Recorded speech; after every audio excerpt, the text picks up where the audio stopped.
Supplément geek, générique.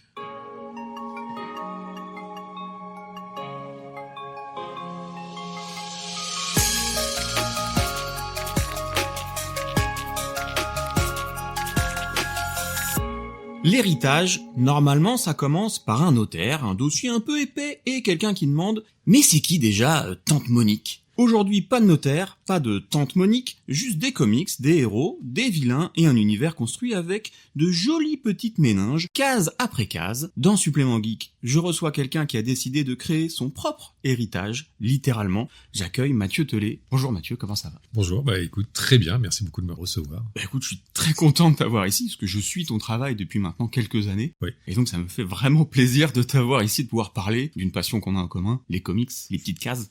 Absolument, je suis très très impressionné, je vais essayer de pas dire trop de bêtises.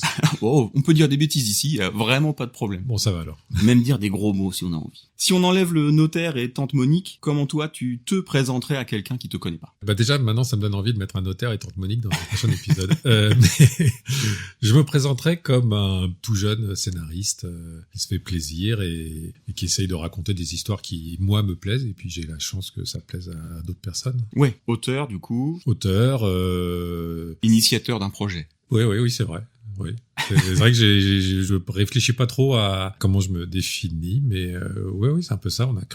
J'ai créé Héritage et puis j'ai la chance d'avoir plein de gens hyper talentueux qui arrivent à le faire vivre. Tu le fais beaucoup vivre aussi grâce à DTC notamment. Oui. Oui. Mais bon, ça suffit pas juste de écrire et organiser. Il faut les gens pour le dessiner, mettre en couleur. Et on peut pas le faire. C'est comme beaucoup de choses, on peut pas faire grand chose tout seul. Tu t'es bien entouré. Voilà, c'est le secret. Au début de chaque podcast, je demande à l'invité de nous décrire sa carte de visite, selon le milieu dans lequel il est, évidemment. Toi, c'est le comics. Du coup, il est comment le comics Mathieu ? Le titre, c'est Mathieu. Qu'est-ce que je mettrais sur ma il y aurait du vert foncé, parce que je suis très très fan de Dr Doom, Fatalis, qui à l'époque était pas du tout connu et maintenant... c'est une superstar. Maintenant c'est une énorme star. Donc il y aurait un petit côté métallisé, du vert, un personnage masqué, parce que vive les masques. Et en dessinateur, il y en a trop que j'aime. Donc faudrait faire un cadavre exquis, et d'avoir plusieurs dessinateurs qui dessinent sur la même page, ça serait un peu... Ça serait super cool, ça. Ça serait très très cool. Ça a jamais été fait, un truc comme ça, si ? En couverture ? Ouais. Non, je crois pas. J'avais une idée à une époque quand je faisais partie de l'association Comicverse qui était de faire un print avec plein de copains dessinateurs et que chacun fasse un personnage et qu'on en fasse un print. Et ça s'est pas fait. Et j'ai un peu zappé l'idée, mais là d'en reparler, je me dis, pour une couverture, ça serait une bonne idée, ouais. Et si ce podcast peut te servir à quelque chose, je serais très content. Écoute, ouais, ça pourrait être une super idée, ça, de faire ça. C'est compliqué à mettre en place, mais non, ok. Merci beaucoup. Écoute, merci pour l'idée. On a un point commun tous les deux, des parents libraires. Oui, je savais pas que... Eh oui, et pas mal d'heures passées sur les quais de Seine. Toi, tu cherchais des Strange, moi je cherchais du Jules Verne. Et à l'époque, j'étais pas encore dans le comics. Du coup, est-ce que tu dirais que toi, ta geekerie, elle est née à partir de ce moment-là ? Peut-être d'avant ou... Pour les comics, ça vient clairement de là. Mon grand-père était bouquiniste, mais je l'ai pas connu, il est mort avant ma naissance. Mais du coup, c'est pour ça qu'on allait se balader sur les quais avec ma mère, et c'est là que j'ai découvert les Strange. Et j'ai découvert les Strange d'ailleurs d'occasion avant de découvrir que ça se vendait encore en librairie. Et non, ma geekerie, elle vient d'avant pour d'autres choses, plutôt par exemple pour les jeux vidéo. Je me rappelle que quand j'étais tout petit, je sais pas comment c'était arrivé, mais j'avais une console Mattel, c'était une vieille console toute pourrave, mais il y avait un jeu que j'adorais qui s'appelait Tron dessus. Beaucoup d'imagination pour essayer de revoir le film là-dedans, mais et après tout le monde était sur des Amiga et des Atari, et j'avais un pote qui avait un Amstrad CPC 6128 et qui m'a filé le virus. On a passé des week-ends entiers à jouer au jeu. Ok, donc ça vient tôt, quoi. Ouais, c'était vers 6 ans, 5 ans, 6 ans peut-être. Ah ouais. Donc t'as eu une manette rapidement dans les mains. Ouais. Et je me souviens d'ailleurs, ça me revient que maintenant en parlant. Il y avait une manette qui était géniale parce que le problème des manettes à l'époque, c'est qu'elles étaient faciles à défoncer. Surtout qu'il y avait des jeux type Jeux Olympiques où en fait pour faire courir le personnage, il fallait agiter le joystick de gauche à droite. C'était encore le joystick. Voilà. Ce qui fait que tu détruisais ton joystick en quelques parties. Et il y avait une manette pour l'Amstrad qui était en forme de grenade, qui était assez lourde, qui était en métal, en forme de grenade. Un peu ovale. Ouais, complètement. Et avec un tout petit stick, et qui était hyper résistant, qui a duré. Du coup, elle était vraiment faite pour la main. Ouais. Et tu pouvais juste avec le pouce. Ouais. Jouer avec le pouce pour et ta gâchette, c'était la gâchette de la grenade, tu sais, côté grenade, censé. très bien. Ouais. Et elle était ultra résistante. Et donc j'ai passé un temps fou là-dessus. Et ce qui était marrant avec l'Amstrad, c'était que les jeux étaient en couleur, c'était quand même pas ouf. Et il se passait pas grand-chose. Je me souviens de jeu. Alors il y avait un jeu d'hélico qui était pas mal, qui s'appelait Gunship. Et il y avait un jeu d'avion type Top Gun, je sais pas quel était le titre. Et en fait, il y avait aucun détail. C'est-à-dire que t'avais le ciel, c'était bleu, le sol, c'était vert. L'avion, c'était un triangle. Et non, tu le voyais pas parce que c'était un simulateur. Donc t'étais dans le. Tu voyais vraiment rien. Tu faisais décoller l'avion et comme on n'avait jamais réussi à se poser sans se cracher, en fait, on passait des heures à voler tant qu'il n'y a plus de fuel. Et ton but, c'était d'intercepter un autre avion qui avait un missile qui devait détruire ta base. Mais comme tu le trouvais jamais, parce que graphisme pourri, j'ai passé, mais je sais pas, des semaines, pour pas dire des mois de vol à ne jamais voir ce putain d'avion. Mais je m'éclatais quand même à voler dans ce ciel tout bleu, sans nuages. Ah, on jouait pas de la même façon. Ah non. Déjà, tu l'as dit, il y avait 2 boutons. Ouais. Je pense aujourd'hui, il y en a 15, 16 des boutons sur une manette, si on compte la première fois qu'on m'a fait une manette de PlayStation dans les mains, j'ai halluciné, quoi. Mais il y a trop de boutons, j'ai pas assez de mains, quoi. Déjà, il y a 2 joysticks, il n'y en a pas un. Oui. Il y a des touches directionnelles, on sait plus vraiment pourquoi. Non, je pense que je serais faudrait que j'essaye, mais je pense que je serais très mauvais, ouais. Tu joues plus du tout, du coup, Non, j'ai eu une Mega Drive aussi. Ok. Assez tard, et après, fini. Ah ouais, donc depuis Mega Drive... non, chez des potes, j'ai vu des PlayStation, donc j'ai joué un peu à PlayStation, mais non, je serais perdu, ouais. Ok, donc t'as quand même d'autres geekeries aujourd'hui. Je pense qu'on n'arrive pas, je pense qu'on peut le dire, tu travailles toujours directeur photo. Ouais, je suis dans le ciné. Dans le ciné. Et on n'arrive pas là sans être un peu geek. J'allais beaucoup au cinéma. J'allais vraiment beaucoup au cinéma, j'adorais, j'ai eu la chance de grandir dans les années 80, donc ça veut dire les Gremlins, les Goonies, Indiana Jones, Star Wars. Il y en a beaucoup d'ailleurs que j'ai découvert en cassette vidéo, mais ouais, j'ai passé beaucoup de temps au cinéma et c'est une bonne geekerie aussi, quoi. Ouais. Et du coup, ça t'a amené à faire des études de cinéma? Alors, j'ai fait des études de droit, ça c'est ma grosse erreur. J'ai fait ça pendant 5 ans, c'était un enfer. Mais au moins, tu te fais plus avoir. Si jamais t'as des contrats dans les mains, tu sais les lire. C'est le coup du cordonnier le plus mal chaussé. Si, je suis le premier à me faire niquer sur un contrat. Je lis jamais. Je lis, non, c'est une catastrophe. C'est une catastrophe. Non, le droit, je fais un rejet là-dessus. Et après, donc, j'ai fait du journalisme et puis après des études de ciné, ouais. Ok. Et tu travailles toujours dedans? Oui. Ouais, c'est ce qui me permet de gagner ma vie et d'avoir cette petite passion pour le comics à côté. Ouais, du coup, le comics, c'est pas ta source première de revenus. C'est même ma source première de dépenses parce que ça ne me rapporte absolument rien. Ouais, c'est vraiment totalement par passion. Oui. Et puis l'idée, c'est que je veux pas que ça me rapporte de l'argent. Vraiment, l'idée, c'était que ce que je fais en comics, ça aide quand c'est le retour aux Normandies, c'est que l'argent va à la rénovation du Normandie, qui a rouvert d'ailleurs, mais ils ont quand même besoin d'argent encore. Donc, on peut le dire du coup, Normandie, parce que les gens connaissent peut-être pas, c'est un ancien théâtre-cinéma au Havre. Au Havre, qui était à l'abandon. Voilà, et la personne qui a décidé de reprendre ça et de le retaper et de le réouvrir, puisqu'il a réouvert là en novembre, c'était de faire une BD pour faire connaître ce projet et ramener un peu d'argent. Donc ça, c'était d'un côté. Et puis pour Héritage, par contre, l'idée, c'était que tout l'argent que rapporte Héritage sert à payer les autres personnes qui bossent dessus, donc pas moi, et la fabrication. Ok. Et éventuellement, si on a de l'argent en trop, à payer les pages en avance pour les prochains numéros. Mais non, l'idée, c'est vraiment il n'y a pas un centime de ma passion qui va dans ma Parce poche. que justement, tu veux pas que ça devienne un travail, mais que ça reste une passion. Oui, puis je sais pas, il y a les gens qui m'aident, du coup, en achetant ces bouquins, ça me ferait bizarre qu'ils m'aident à m'enrichir. Je voudrais qu'ils m'aident juste à ce qu'on puisse continuer cette histoire. Je comprends les gens qui en vivent et c'est tout ça, mais moi j'ai la chance d'avoir un boulot à côté et du coup j'ai envie que ça reste dans cette atmosphère-là de côté, que les gens qui mettent de l'argent, ça soit pas pour que moi je me paye des places de ciné ou de la bouffe ou des trucs comme ça, c'est soit pour que ça aille dans cette... de la bouffe encore c'est différent, mais si c'est des restos effectivement là c'est pas la même chose.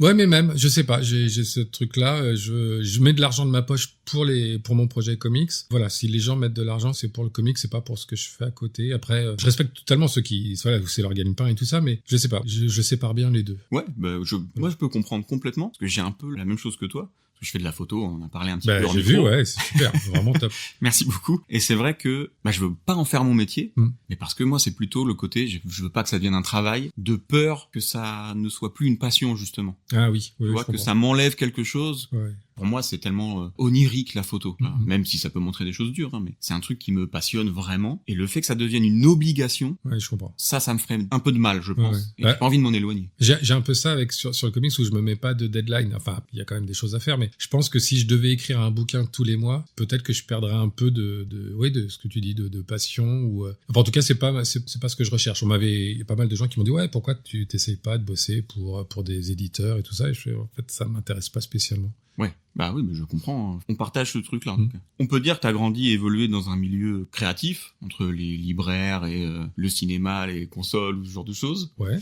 Est-ce que tu penses que c'est ça qui t'a donné envie d'écrire des scénarios? J'ai jamais envisagé d'écrire des scénarios, c'est-à-dire que moi, ce que j'aimais bien, parce que j'évoluais donc dans le milieu un peu des comics, et j'organisais à l'époque où ça se faisait pas trop, j'organisais des dédicaces, et j'aimais bien rendre service, donc je mettais en lien des dessinateurs avec des maisons d'édition, mais de manière totalement gratuite, enfin comme des coups de main. J'ai compris que ça pouvait être un job d'ailleurs, on me l'a proposé plein de fois, mais pareil, là, je suis pas à l'aise avec ça, donc j'aime bien filer des coups de main. Et en fait, c'est venu parce que Trevor Hairsine avait fait un album chez Delcourt, et on avait discuté, enfin on était potes déjà à l'époque, et il m'avait dit qu'il aimerait bien refaire un truc en France, et donc j'ai dit bah écoute, je vais contacter Delcourt pour leur proposer, parce que ils seraient sûrement intéressés. Et c'est Trevor qui m'a dit bah non, mais toi pourquoi est-ce que t'écris pas quelque chose? Et donc, mais c'était pour Legacy, c'est ça?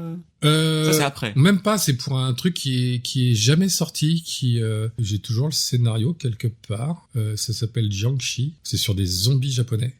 Enfin, des zombies américains, mais c'est inspiré d'eux. Et le truc, c'est que du coup, il m'a donné ce virus-là, donc j'ai écrit. Mais j'ai mis tellement de temps pour écrire qu'entre temps, il est passé exclusif chez Valiant. Tant mieux pour lui. Donc tant mieux pour lui et tant pis pour moi.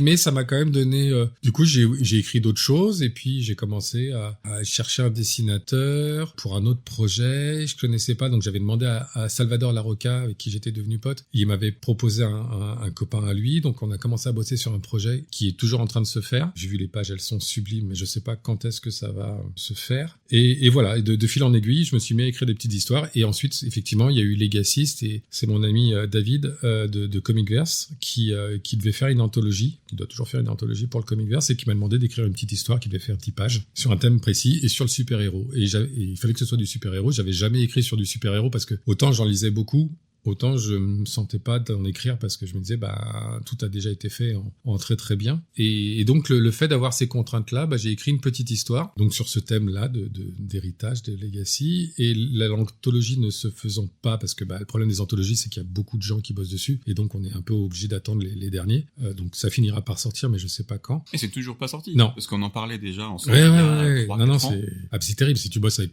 plein d'équipes différentes, c'est très très compliqué. Et donc j'espère que ça sortira. Du coup, en attendant, bah, l'histoire a continué de grandir dans ma tête et sous la douche et dans le métro et voilà. Un peu tout le temps, quoi. C'est un peu tout le temps, ouais. Et je me suis dit, bah, il y a vraiment moyen de le développer. Je me suis dit, je peux faire une histoire sur 5 numéros de 22 pages. Et donc, j'ai cherché un dessinateur pour continuer. J'en ai parlé à David qui m'a dit, bien sûr, tu fais ce que tu veux. Et donc, on a fait ça. Et c'est marrant parce que je me suis dit, je peux en faire 5 épisodes. Et puis, plus je travaille sur ces 5 épisodes et plus je commence à mettre des petites pierres pour une suite. Ah, pour que ce soit encore plus... Ouais. Et c'est là où on revient à ce que tu disais tout à l'heure, c'est que comme c'est pas une obligation, je me sens pas obligé d'écrire plusieurs arcs et plusieurs histoires. C'est juste, je me dis, ah, mais ça, si je faisais ça, peut-être que derrière, ça permet de... Et donc, ça se construit de manière assez organique et très... C'est un pourquoi pas. Ouais, et c'est un pourquoi pas, et le pourquoi pas, c'est vraiment parce que j'ai envie, parce que il y a de la matière, mais c'est pas waouh, il faut absolument, parce que derrière il y a du trade paperback, il faut sortir et tout ça. Et donc ce qui est bien, c'est que ça se construit lentement, mais je pense avec des vraies choses, il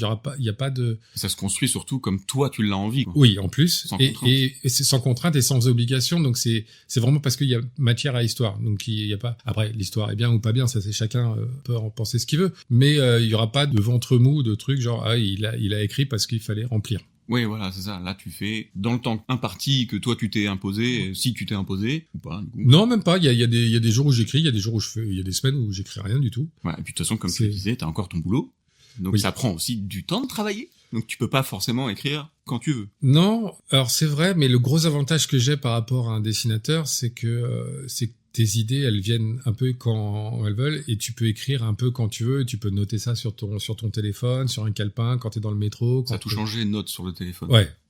Et même si j'écris beaucoup sur papier, même si je prends des notes sur le téléphone, après je réécris sur papier. Je suis vraiment un vieux. J'ai besoin d'écrire. Pareil que toi. toi. Ah ouais. J'ai tout le temps des cahiers. Ah, mais je trouve ça, même si je peux les perdre, mais le fait d'écrire, ça permet de retravailler ton idée.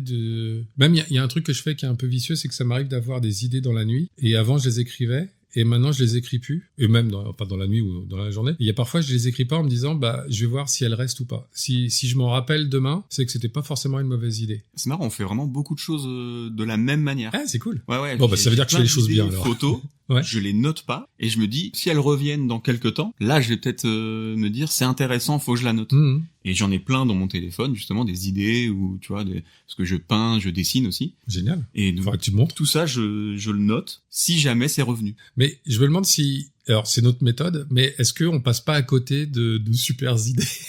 Ah peut-être. Mais en même temps, c'est tellement dur de faire le tri que c'est peut-être aussi une manière de le faire. Ouais, c'est vrai. Tu vois, parce que sinon, après, t'as un téléphone qui est rempli et qu'est-ce que tu mets en place, tu vois, tu peux plus, il y a trop de choses. De toute façon, il est rempli ton téléphone, par trop de choses. De beaucoup trop de choses. Et à quel moment tu te dis, bon, je vais arrêter de parler et je vais faire un comics? Quand j'ai essayé de voir la fiabilité de la chose avec le crowdfunding. Alors au début, je voulais passer par un éditeur, donc j'ai écrit à plein d'éditeurs, mais je me suis pris des scuds quand ils daignaient répondre. Et du coup, je me suis dit, je vais le faire moi-même, mais je voulais voir la fiabilité de la chose parce que je me suis attribué un budget. Je me suis dit, voilà, je peux mettre 3000 balles grâce à mon boulot et mes économies, mais je peux pas mettre beaucoup plus. Donc il faut vraiment que je vois si c'est faisable parce que je voulais pas mettre plus. Donc du coup, le crowdfunding s'est imposé. Après, il a fallu que je vois est-ce que vraiment ça va suivre. Enfin, en tout cas, suffisamment pour pas que ça me coûte plus que 3000 balles. J'ai beaucoup étudié la question de voir si c'était faisable parce que je me suis dit, j'ai beaucoup attendu. C'est une étude de marché, quoi. Vraiment, tu t'es dit, faut que je calcule ce qui est possible de mettre, sachant que je suis super nul pour ces trucs-là. Donc, j'ai beaucoup attendu. Puis après, je me suis dit, bon, là, j'arrive à un âge où faut que je le fasse parce que sinon, je le ferai jamais. Donc, je vais le faire. Et puis, si je me plante, je me plante. Et voilà. Et ça a marché. Alors ça va pas faire un carton, mais ça a marché plus que ce que je pensais, dans le sens où faut quand même raison garder et être un peu humble quand t'écris un truc. Déjà, si ça intéresse ta famille, c'est bien. Et j'ai été assez étonné. En fait, j'avais fait mon entre guillemets étude de marché en me disant j'ai des copains qui vont me soutenir et voilà. Depuis tout à l'heure, tu nous dis quand même que t'as rencontré beaucoup de gens, que tu vois, tu t'organisais des dédicaces par exemple. J'ai l'impression que peut-être ce que moi je me fais comme image, mais t'es quand même beaucoup dans le relationnel finalement, et dans le relationnel sans avoir forcément d'idées derrière la tête. Alors ça, c'est certain. Et non, je suis nul en relationnel. Je suis vraiment nul par rapport à toutes les personnes que je contacte et avec qui je garde le contact. C'est juste que parfois, je rencontre des gens qui sont un peu dans le même état d'esprit que moi. Et du coup, ça match. Mais il y a effectivement, il y a pas d'idée derrière. Si, il y en a une récemment où je me suis dit, tiens, il faudrait que j'ai des couvertures de gens un peu connus pour booster le truc. Et donc, j'ai rappelé des copains en disant, est-ce que tu crois que peut-être? Mais pareil, tu vois, Trevor, j'ai mis 1 an et demi pour lui demander. Ouais. Et en fait, je l'ai pas demandé. D'ailleurs, c'est lui qui m'a proposé lors d'une dédicace. Il fait, mais tu voudrais pas que je te fasse un truc? Et je dis, si, mais ça fait 1 an et demi que j'ose pas te demander. Et il dit, mais t'es con. J'aurais pu faire vraiment du business via Charlie Adler, via Walking Dead, j'aurais pu faire vraiment des trucs et me faire sûrement un paquet de thunes si j'avais cet esprit-là vraiment. Mais il y a plein de dessinateurs avec qui on a sympathisé sans arrière-pensée, avec qui j'ai perdu le contact parce que j'étais passé à autre chose. Et puis quand je suis revenu dans le comic, je me suis dit tiens, je vais leur le demander. Donc ça s'est fait hyper naturellement, mais oui, c'est ça, c'est l'impression que j'ai. C'est ouais, que ça se fait déroule naturellement. Ça se fait naturellement. Après, ça se fait très très lentement. Je pense que si j'avais fait une école de commerce, et Dieu merci, j'ai pas fait ça. Enfin, toutes mes excuses et mes condoléances pour les gens qui ont fait des écoles de commerce. Mais je pense il y a des gens qui en reviennent. Et il faut, et courage à eux, et bravo à eux, surtout félicitations, parce que c'est dur d'en revenir. Pardon, j'ai perdu plein de potes qui ont fait des écoles de commerce qui sont devenus très très cons. Ah, je te rassure, j'ai l'exemple de ma copine. D'accord. Voilà. Qui a survécu. Qui a survécu, ouais. Ah, mais c'est un enfer, ça, c'est. HEC. Ah ouais, déjà bravo parce qu'il faut le faire. Ouais, elle a fait prépa HEC, mais elle a fait une école de commerce. Elle est tellement pas. Écoute, comme quoi on peut en sortir. Mais voilà, je pense que si j'avais eu cette mentalité-là, oui, j'aurais pu faire des gros trucs. C'est peut-être pas le relationnel ta force, mais c'est peut-être mettre en relation. Oui, ça j'aime bien parce que c'est rendre service et ça vraiment j'aime bien. J'ai encore Trevor qui me dit ouais, mais en fait tu bosses comme un agent, tu devrais prendre 10%. Mais c'est l'impression que j'ai. Ouais, mais non, mais en fait agent, encore une fois, je veux veux pas taper sur les... T'as pas de talent, tu connais quelqu'un, tu connais 2 personnes, un qui cherche du boulot, un qui en propose, bah tu les mets en relation, c'est normal. Ouais, mais t'as des gens qui sont beaucoup trop égoïstes pour le faire, je pense. Ou alors qui s'en rendent même pas compte. Ou qui aussi, il y en a qui le font, mais qui prennent des thunes, et je trouve ça nul. Bah, évidemment, ouais, je suis d'accord avec toi. Enfin, je trouve ça nul, pardon, je sais que c'est un vrai métier, mais je trouve pas... c'est pas dans tes valeurs. Ouais, voilà, ouais, t'apportes rien, tu mets juste en relation des gens, c'est pas bon. Je pense qu'il y aurait discussion avec des agents qui m'expliqueraient que... je pense qu'il y a des gens qui peuvent pas le faire, qui ont du mal à le faire, ou qui ont même pas l'idée, ça leur vient pas. Ah ouais, c'est vrai, je connais telle personne. Ouais, ou qui ont pas le temps. Exactement. Mais voilà, dans l'agent, je suis très partagé. Faudrait qu'on m'explique le bien fondé du truc. Mais bon, bref, moi, en tout cas, je suis pas capable de prendre de l'argent juste pour mettre en relation des gens. Voilà. Mais tu le fais quand même, et du coup, ta communauté un petit peu derrière toi, qui fait qu'aujourd'hui ton projet... Ouais, mais j'en suis hyper reconnaissant parce que j'attendais pas de retour d'ascenseur ou de trucs comme ça. C'est juste, j'étais hyper étonné qu'il y ait des dessinateurs qui me disent, ou des coloristes qui me disent, ouais. C'est trop bien, en vrai. Ouais, et même au niveau des campagnes, crowdfunding, on voit que ça a quand même fonctionné. Il y a des gens derrière, parce qu'à chaque fois, t'as atteint ton objectif. Ouais, et c'est assez surprenant, c'est que le premier, j'ai beaucoup de copains qui ont participé, mais clairement pas que. Et donc, je me demande toujours, mais comment c'est possible qu'il y ait des gens qui me connaissent pas et qui s'intéressent. Et sur les autres campagnes, donc sur le Bring on the Bad Guys et sur Héritage 2, bon, il y a quasiment plus de famille, je crois. Non, il y a plus. Ouais. Et j'ai quelques copains, mais très peu. Et la plupart, c'est des nouveaux copains, quoi. Enfin, c'est-à-dire les gens du comics que je considère comme des potes maintenant. Mais c'est assez surprenant, ouais, de voir qu'il y a peut-être 150 personnes que je connaissais pas qui veulent me soutenir. C'est assez fou, ouais. Je comprends, mais en même temps, je pense que c'est aussi parce que c'est un comics qui sort de l'esprit de quelqu'un qui vit en France, qui est français, et qu'on n'a pas tant que ça de comics français et indépendants, tu vois. Et je pense qu'on a envie d'aider aussi quelqu'un qui partage notre passion, quoi. En gros, on le vit un peu à travers Héritage, nous, cette passion. Ah, c'est vrai que je me suis pas posé... je trouve qu'il y a de plus en plus quand même de créateurs français qui font, justement grâce au crowdfunding, qui quand même permet beaucoup de choses. Oui. Indépendamment du crowdfunding, t'as quand même de plus en plus d'auteurs français. Puis en BD, il y a jamais eu autant. Enfin, tu vois, je sais pas. Je serais à leur place. T'as des personnages connus ou des auteurs connus, des bouquins, des trucs hyper carrés qui sortent. Tu sais où tu mets ton argent. Je suis toujours étonné de voir des gens qui parient comme ça sur des outsiders. Enfin, étonné en bien. Hein, je suis ravi. Mais j'arrive pas à me l'expliquer. Tu vois, des gens, je fais assez peu de dédicaces parce que je me sens pas très, légitime. Ouais. Et je suis toujours étonné en dédicace. Il y a vraiment du monde et très bizarre. J'arrive pas, en fait.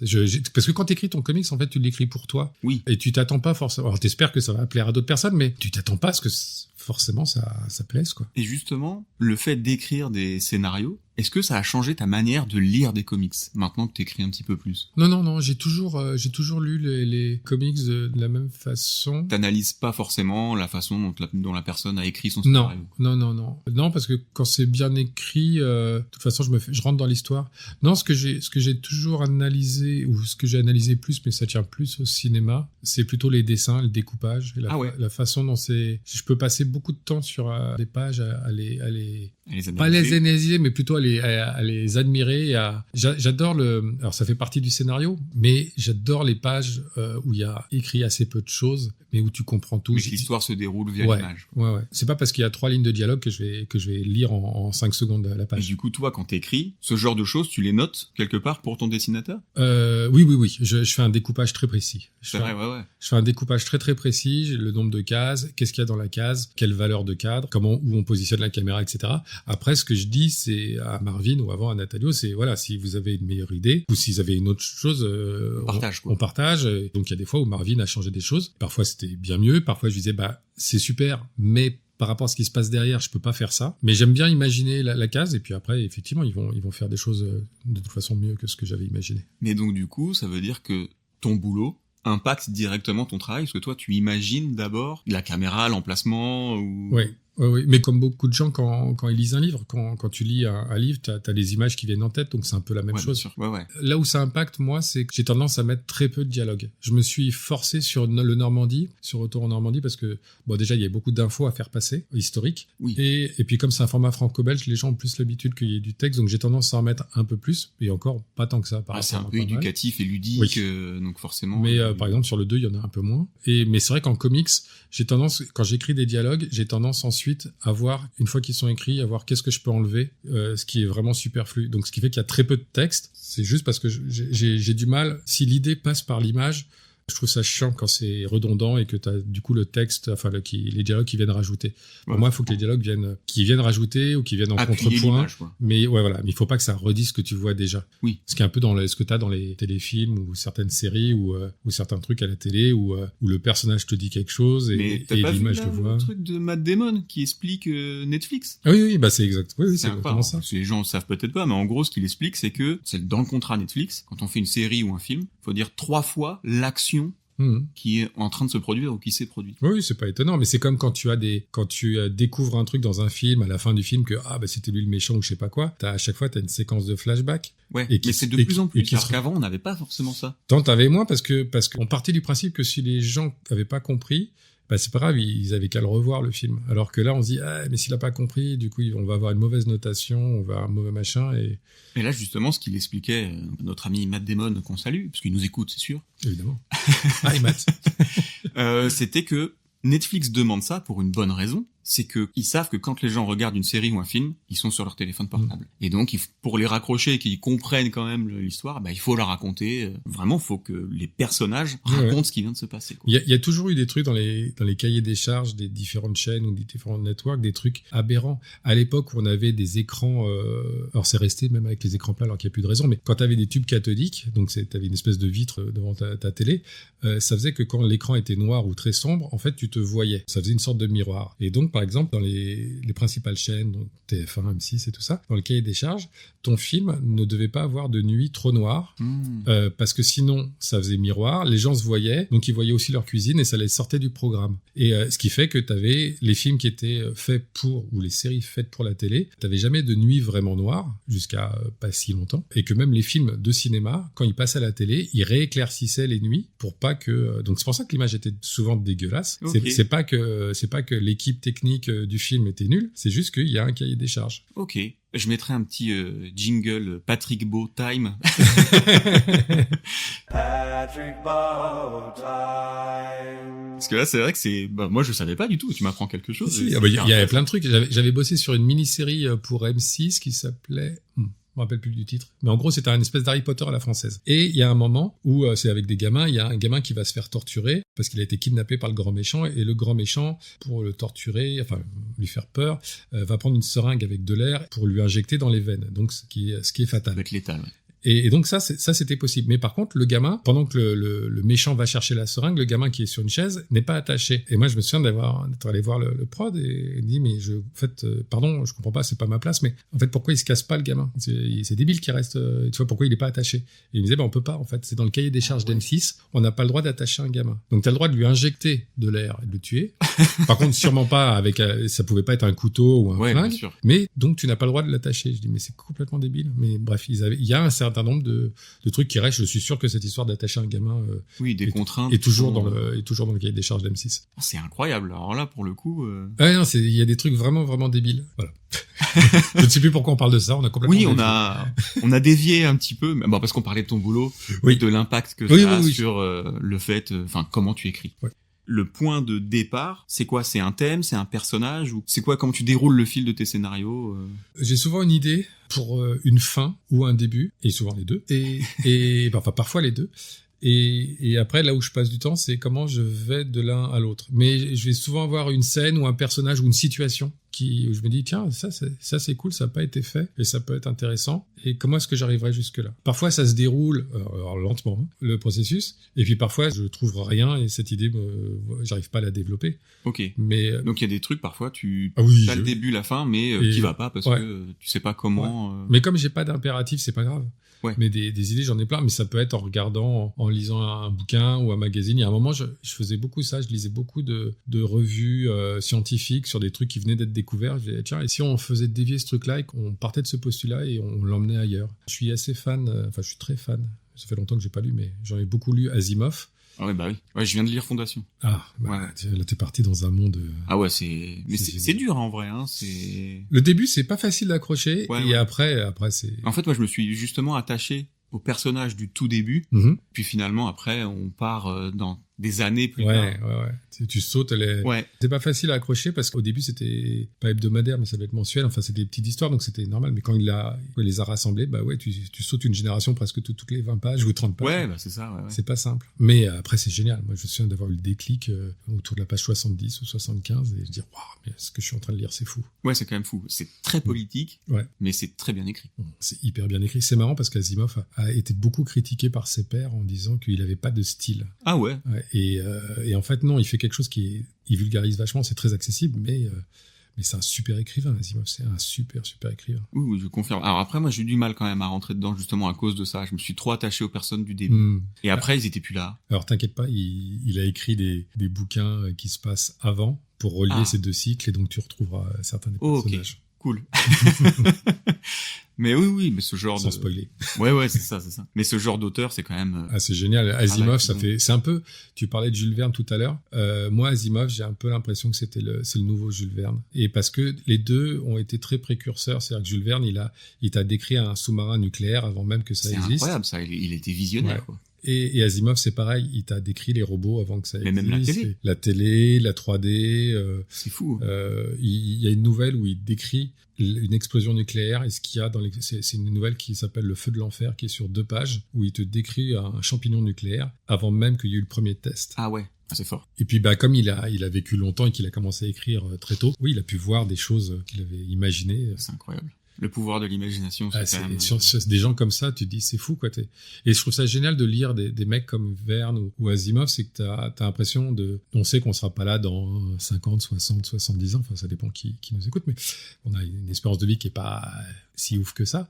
Et en lisant ces mecs-là, tu te dis, c'est chouette parce que j'ai une vision de ce que ça sera dans 200, 300, 400 ans. Oui, c'est balèze. Hein. Ouais. Les mecs arrivent. Et puis c'est des visions quand même relativement optimistes. Hein. C'est pas comme si tu lisais de lire aujourd'hui avec notre recul et finalement on voit qu'ils avaient raison sur beaucoup de choses. Et ça, c'est quand même assez effrayant. La Fondation, si je dis pas de conneries, je crois que ça date des années 40. Donc, oui, mais il y a pas longtemps, j'ai lu Fahrenheit par exemple. Ouais. Les écrans qu'ils ont chez eux, verticaux, ça rappelle énormément nos téléphones portables. Oui, c'est vrai. Quand j'ai lu ça, je me suis dit, ça c'est fou. Et on a une autre lecture que les gens qui le lisaient à l'époque, je pense. Et c'est assez dingue d'avoir imaginé ça, les écrans verticaux, parce que c'est tout sauf naturel, vu qu'on n'a pas un œil au-dessus de l'autre. Bah non. Et d'avoir imaginé ça. Ouais, il y a c'est des visionnaires.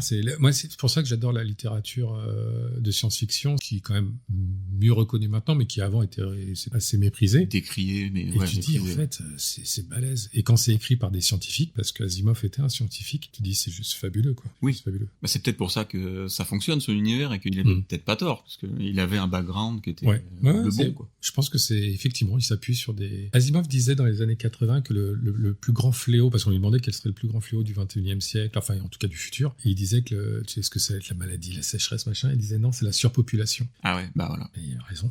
Bah, je pense qu'il avait raison. On va peut-être revenir à un truc un peu plus oui, léger. Oui, et comics.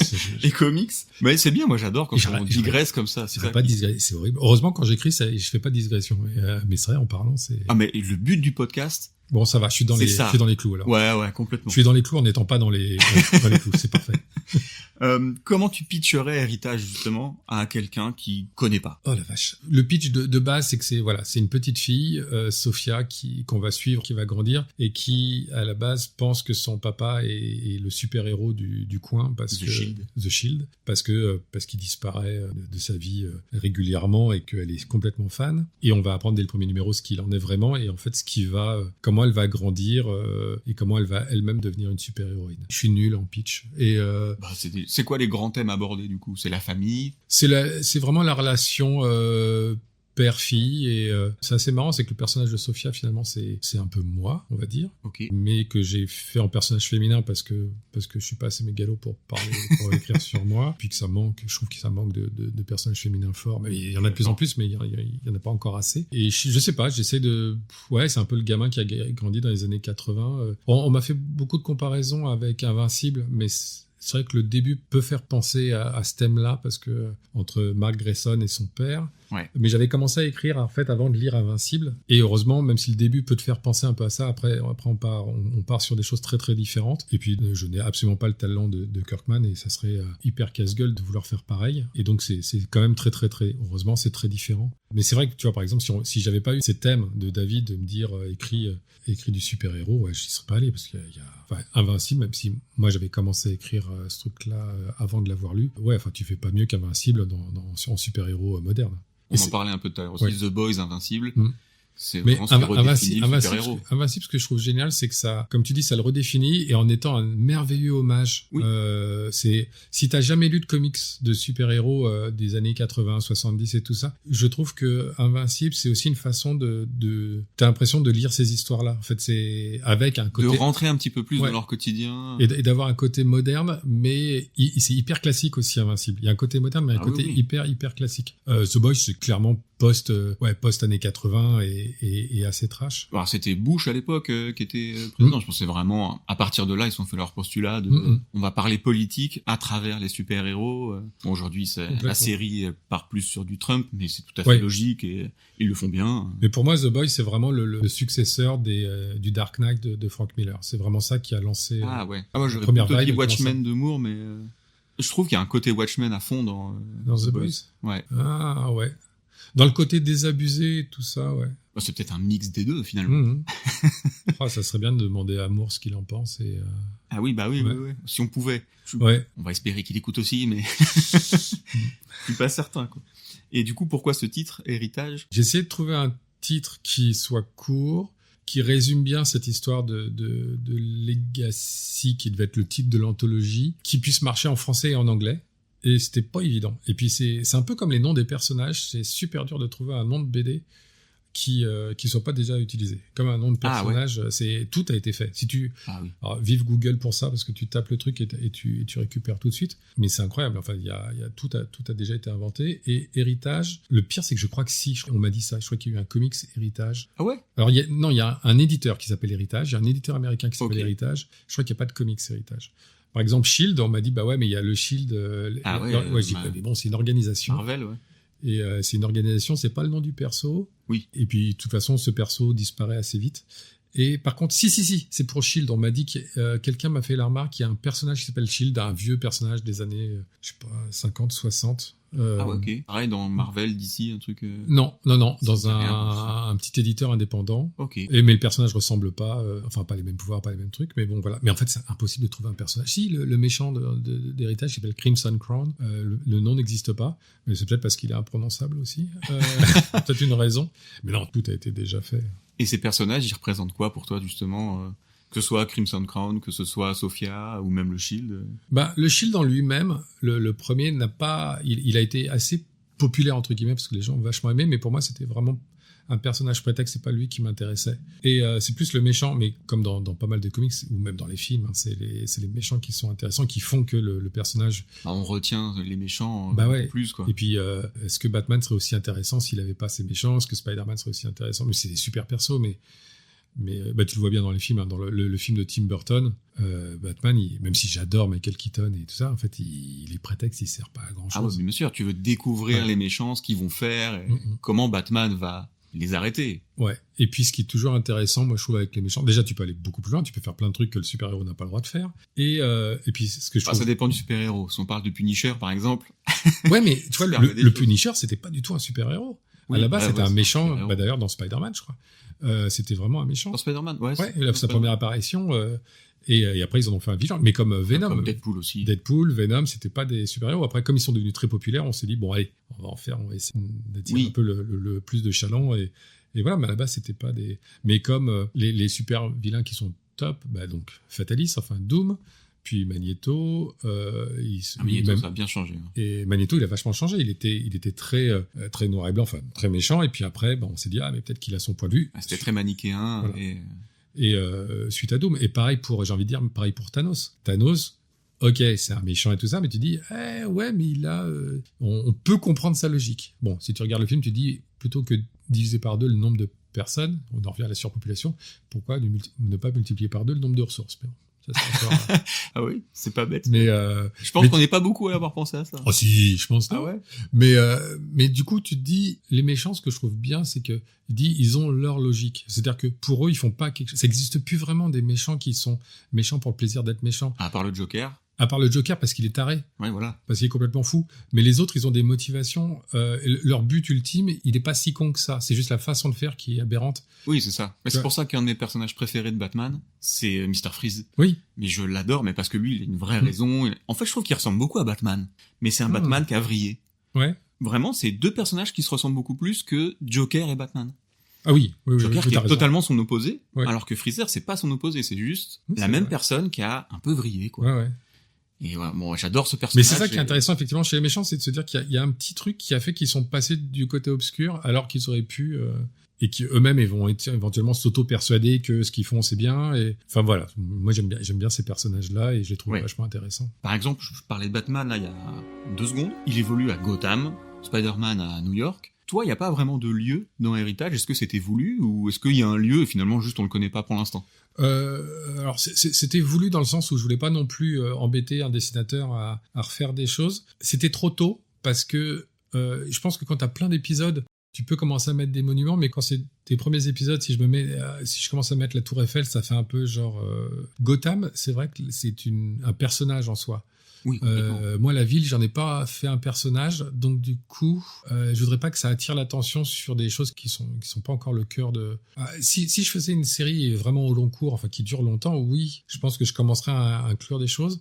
Mais là, je voulais pas être piégé. Oui, et puis peut-être que ça permet justement de prendre des libertés que t'aurais pas si c'était une ville Oui. connue, quoi. Mais c'est vrai qu'on m'a demandé si ça se passait en France ou aux États-Unis. De base, j'ai rien mis de français, j'ai rien mis de vraiment américain. Ouais, vraiment, ça pourrait se passer un peu n'importe où. Et justement, moi je trouve ça cool. C'est peut-être ça qui fait que c'est fort, c'est quand tout le monde peut s'identifier un petit peu à Bah la ouais. fille Sophia, quoi. Moi, c'est un peu l'idée, c'est que j'ai envie qu'on puisse se l'approprier. J'ai pas envie qu'on se dise, enfin, les gens qui disent c'est un comics français, c'est super. Enfin, je suis content déjà qu'on me lise.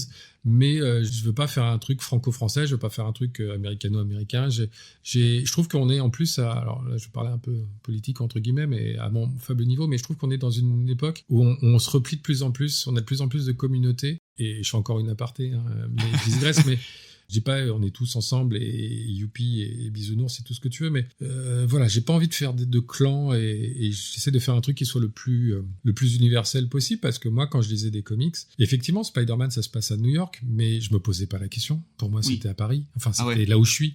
Ok. Eddie Murphy dans le flic de Beverly Hills, bah, c'est dans le titre que c'est à Beverly Hills, mais je m'identifiais à Eddie Murphy. Ouais, ouais. Et je suis pas noir, mais je me posais pas la question. Et voilà. Et du coup, je pense que ça part un peu de ce côté. J'ai envie que les gens, ils se projettent où ils veulent. Et puis. Oui. Bah, puis on s'en finalement, justement, moi je trouve que c'est ça qui Gotham, effectivement, Gotham, ça a sa propre Gotham, c'est identité. totalement inventé, donc c'est vraiment un personnage. Pour Spider-Man, c'est vrai que New York est important. que ce soit Superman ou Batman, les villes ont été inventées Ouais. pour leurs super-héros. Oui. Donc c'est vrai que c'est complètement différent que Marvel, où généralement c'est quand même souvent, à part le Wakanda, quoi. Mais sinon tout le reste c'est des endroits connus. Daredevil, il est à Hell's Kitchen, c'est carrément un quartier, quoi. Ouais. Je pense que Trump pense que le Wakanda existe. Mais C'est sûr. Il veut leur voler leur oh la ressources. vache, ouais, il va envoyer des porte-avions pour aller envahir un truc sans savoir. Bon. Et c'est marrant, tu vois, parce que je te dis ça et en même temps, j'aimais beaucoup que Marvel soit dans la réalité. Ok. Que soit dans des villes qu'on que tu pouvais connaît, aller. improviser. Ouais, je sais pas, il y avait un côté et il y avait aussi un côté chez Marvel, et je pense que cette histoire de ville participe à ça, tu t'identifies plus. Oui. Tu t'identifies plus aussi aux personnages parce que c'était des personnages plus humains, enfin plus avec des problèmes, avec des défauts. Moi, j'avais beaucoup de mal, même si j'adore lire Batman maintenant, mais je sais quand j'étais gamin, impossible de m'identifier à Superman ou Batman. Ah bah Parce oui, que- oui. Ah, Batman plus, mais bon, ouais, faut avoir le Ah, super argent. Batman, plein de thunes, Ouais. homme à femme. Quand t'es ado, tu t'identifies Oui. plus à Peter Parker. Ah ouais, bah, je suis d'accord. Bon, même si Mary Jane c'est un top modèle, mais Oui. c'était quand même plus un Ah, loser. Gwen un peu moins, quoi. Ouais, enfin, plutôt pas mal. Ouais, Gwen bien aussi, sûr. mais- Mais elle est pas actrice ou Non. tu vois, voilà. Mais tu vois, moi je me souviens d'un épisode de Spider-Man qui me faisait marrer où en fait il avait son costume et il avait utilisé trop de détergent, je sais pas quoi, et du coup son costume était délavé. Et je me souviens d'avoir pris le bouquin, je comprenais pas parce que je voyais que les couleurs étaient délavées sur son costume. Je dis, bah, il y a un problème d'impression. L'impression. Et en fait non, il avait ça où quand il va en Allemagne, et il doit mettre son costume, c'est une super histoire. ça avec Wolverine, hyper violente d'ailleurs, où Spider-Man tue quelqu'un. Et, enfin, la personne se sert de Spider-Man pour se suicider, c'est un agent qui est coincé. Et bon, bref, comme il va en Allemagne, et puis il doit prendre un costume, et donc il va pour chercher un costume, et le seul costume qui reste, c'est un costume Spider-Man, mais un costume que t'achètes, donc du coup avec marqué Dish-Pineux, enfin à l'arrière. ce numéro, il est super. Je crois que c'était 2 numéros probablement d'un épisode Amazing Spider-Man, mais qui était sorti en recueil en France, si je dis pas de conneries. Et ça me dit quelque chose. C'est possible que je l'ai ici. C'est peut-être un Spider-Man versus Wolverine ou un truc. Peut-être qu'ils ont appelé ça comme ça, et il était vachement hyper dark, hyper sombre. Mais je pense que c'est pas très gros. Non, ça doit faire. Je pense que je l'ai. Ouais. Ça doit faire peut-être 40 pages, 44 pages. Ouais, bon, je regarderai après. Et il est vachement bien, hyper mature, hyper. Ouais, ça m'avait bien marqué ça. Oui, bon, bah oui. Encore une aparté. Mais non, mais c'est ce qu'il faut, justement, c'est trop bien, moi je suis content. Donc Héritage, c'est un travail d'équipe. Ouais. Avant de parler de DTC, parlons déjà de Marvin Traoré, qui est le dessinateur. Le nouveau dessinateur. Le nouveau dessinateur à partir du 2, et du coup quelques pages du nouveau numéro 1. Et puis j'espère continuer très longtemps avec Marvin. Ouais. Comment ça s'est fait, votre rencontre ? Grâce à Joffo, qui j'avais sympathisé lors d'un festival, une convention à Tours, toujours invité par le Comic Verse d'ailleurs. Encore merci David. Ensuite je suis allé au dernier Paris Fan Festival où j'étais, et Marvin était là aussi, avait un stand, et du coup Joffo nous a présenté, j'ai vu son boulot et j'ai trouvé ça absolument remarquable.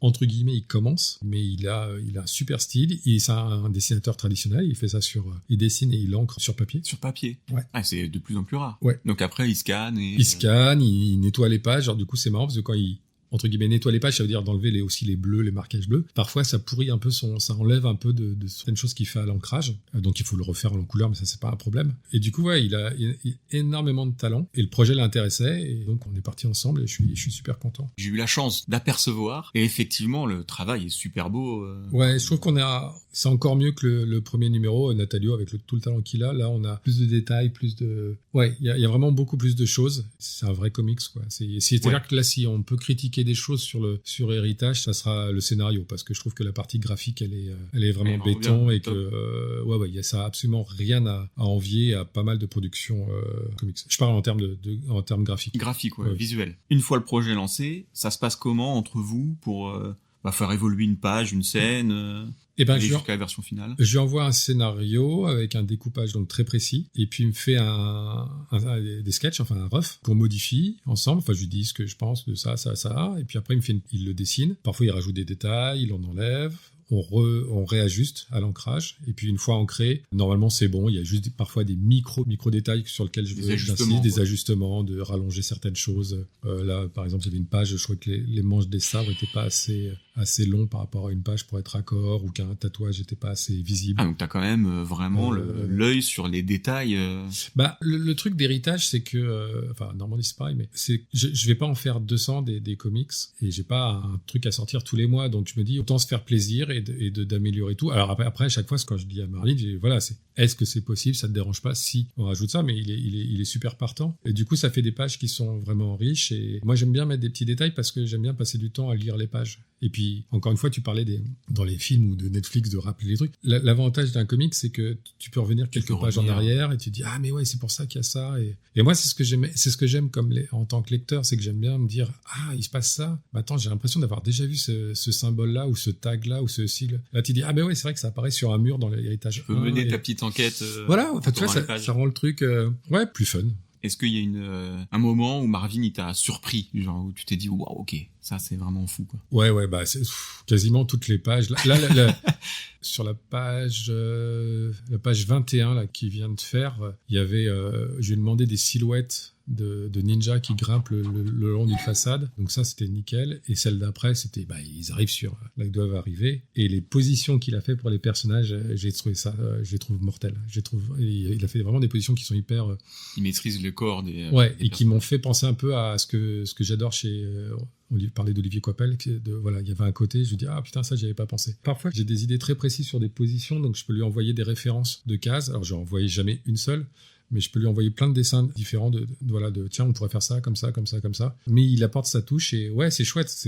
Moi, j'ai clairement aucun talent pour le dessin, et c'est assez magique de voir ce que. Ouais, tu prends du plaisir à bosser avec lui, et puis à découvrir les pages. Ouais. Ouais, ça doit être quelque chose de découvrir à chaque fois. Ah, c'est génial. C'est une super sensation, et d'abord parce que tu le vois en tant que lecteur, Et puis en plus, tu dis, ouais, mais ça, en plus, c'est mon histoire. Donc c'est vraiment chouette, ouais. Et du coup, je suis hyper impatient. Donc j'ai toujours envie de voir, et je lui demande toujours la page d'après, parce qu'il faut qu'on sorte le bouquin, mais c'est aussi parce que je suis curieux, j'ai envie de voir ce qu'il va faire. Ouais, mais c'est trop bien justement Ouais, c'est cool. Et puis je me dis c'est plutôt bon signe, parce que si moi j'ai envie de voir la page d'après, je me dis le lecteur il aura envie de tourner la page aussi. Ouais. Et justement, toi personnellement, qu'est-ce que ça t'apporte de faire Héritage ? Qu'est-ce que ça m'apporte moi ? Je creuse. Hein. Ouais, beaucoup de plaisir, parce que quand t'as des périodes un peu de doute dans ta vie, dans ton métier, de créer quelque chose, ça t'apporte un truc positif, ça te donne, ça te remotive, tu sais, t'as toujours des moments dans ta vie où tu dis, je sais pas pourquoi est-ce que je fais ça, qu'est-ce que je fais là, enfin pas qu'est-ce que je fais là à ce point-là, mais ouais, des moments de blues ou de déprime, et de faire Héritage, et de voir que ça avance et que c'est bien, quoi, que c'est pas juste un truc où je me fais moi plaisir, mais en fait tout le monde s'en fout. De dire que tu fais un truc et que ça raconte quelque chose, et de le voir se créer, c'est hyper vivifiant. Enfin, ça fait vachement de bien. Ouais, j'imagine. C'est un peu une psychanalyse. Je me paye ma psychanalyse. C'est un peu ça. Peut-être que c'est une façon de se... Ouais, en fait, c'est de créer, mais si tu fais un dessin, si tu fais même un truc tout naze, mais je trouve qu'il y a un côté hyper... t'as pas l'impression d'avoir perdu ta journée ou ta semaine. Tu vois, je comprends complètement. Mais il y a des gens qui sont pas du tout comme ça. Hein. Les gens qui se sentent pas super bien, peut-être je leur conseillerais de... Prenez un petit appareil photo, prenez même un calepin, n'importe quoi, faites quelque chose, tu vois, parce que même si c'est pas super, t'as l'impression de faire quelque chose, parce qu'il y a des moments quand même où tu te dis, je fais rien de ma vie, je fais mon boulot il est chiant, machin. Et du coup, si tu fais un petit truc, je sais pas, je trouve que tu te dis, ça te donne ça donne un but, quoi. Déjà, ouais, c'est ça. C'est d'avoir un but, ça. c'est bête, mais t'avances en fait. Tant que t'as un but, t'avances vers la finalité de ton projet. Et tu vois, par exemple, le crowdfunding, je trouve que c'est vachement bien, parce que quel que soit ton projet, ça te donne la possibilité alors qu'avant, si je reviens sur le comics, je me dis, pour sortir le premier Héritage, il aurait fallu que je trouve 10 000 balles. Ouais. Et là, tu te dis, c'est sympa, mais peut-être que je vais pas le faire. Oui, ça te met un frein. Mais tu vois, ça peut être n'importe quel projet, un truc associatif, n'importe quoi. Tu dis, avec le crowdfunding, ça peut m'aider à le rendre concret, et du coup, à faire quelque chose d'un peu concret, et donc ça file la pêche. Bah ouais, complètement. Et ça fait quoi de voir des gens, du coup, avec le livre dans les mains et de savoir que ça a été lu ? Franchement, c'est surréaliste. Les premières conventions, il y avait des gens qui venaient pour acheter le bouquin, et je leur demandais, c'est con, mais je leur disais, mais t'es sûr ? Tu le veux vraiment ? Ils disaient, ouais. Et j'avais presque envie de leur dire, t'es sûr ? Parce que là, tu vas à 2 stands, il y a machin qui vend ça, et c'est très... L'un n'empêche pas l'autre. Oui, mais... En fait, c'est ça, surtout. Mais j'avais un espèce de syndrome de l'imposteur qui est assez... que j'ai toujours. Alors, on est beaucoup, je pense. Hein. Alors, ouais...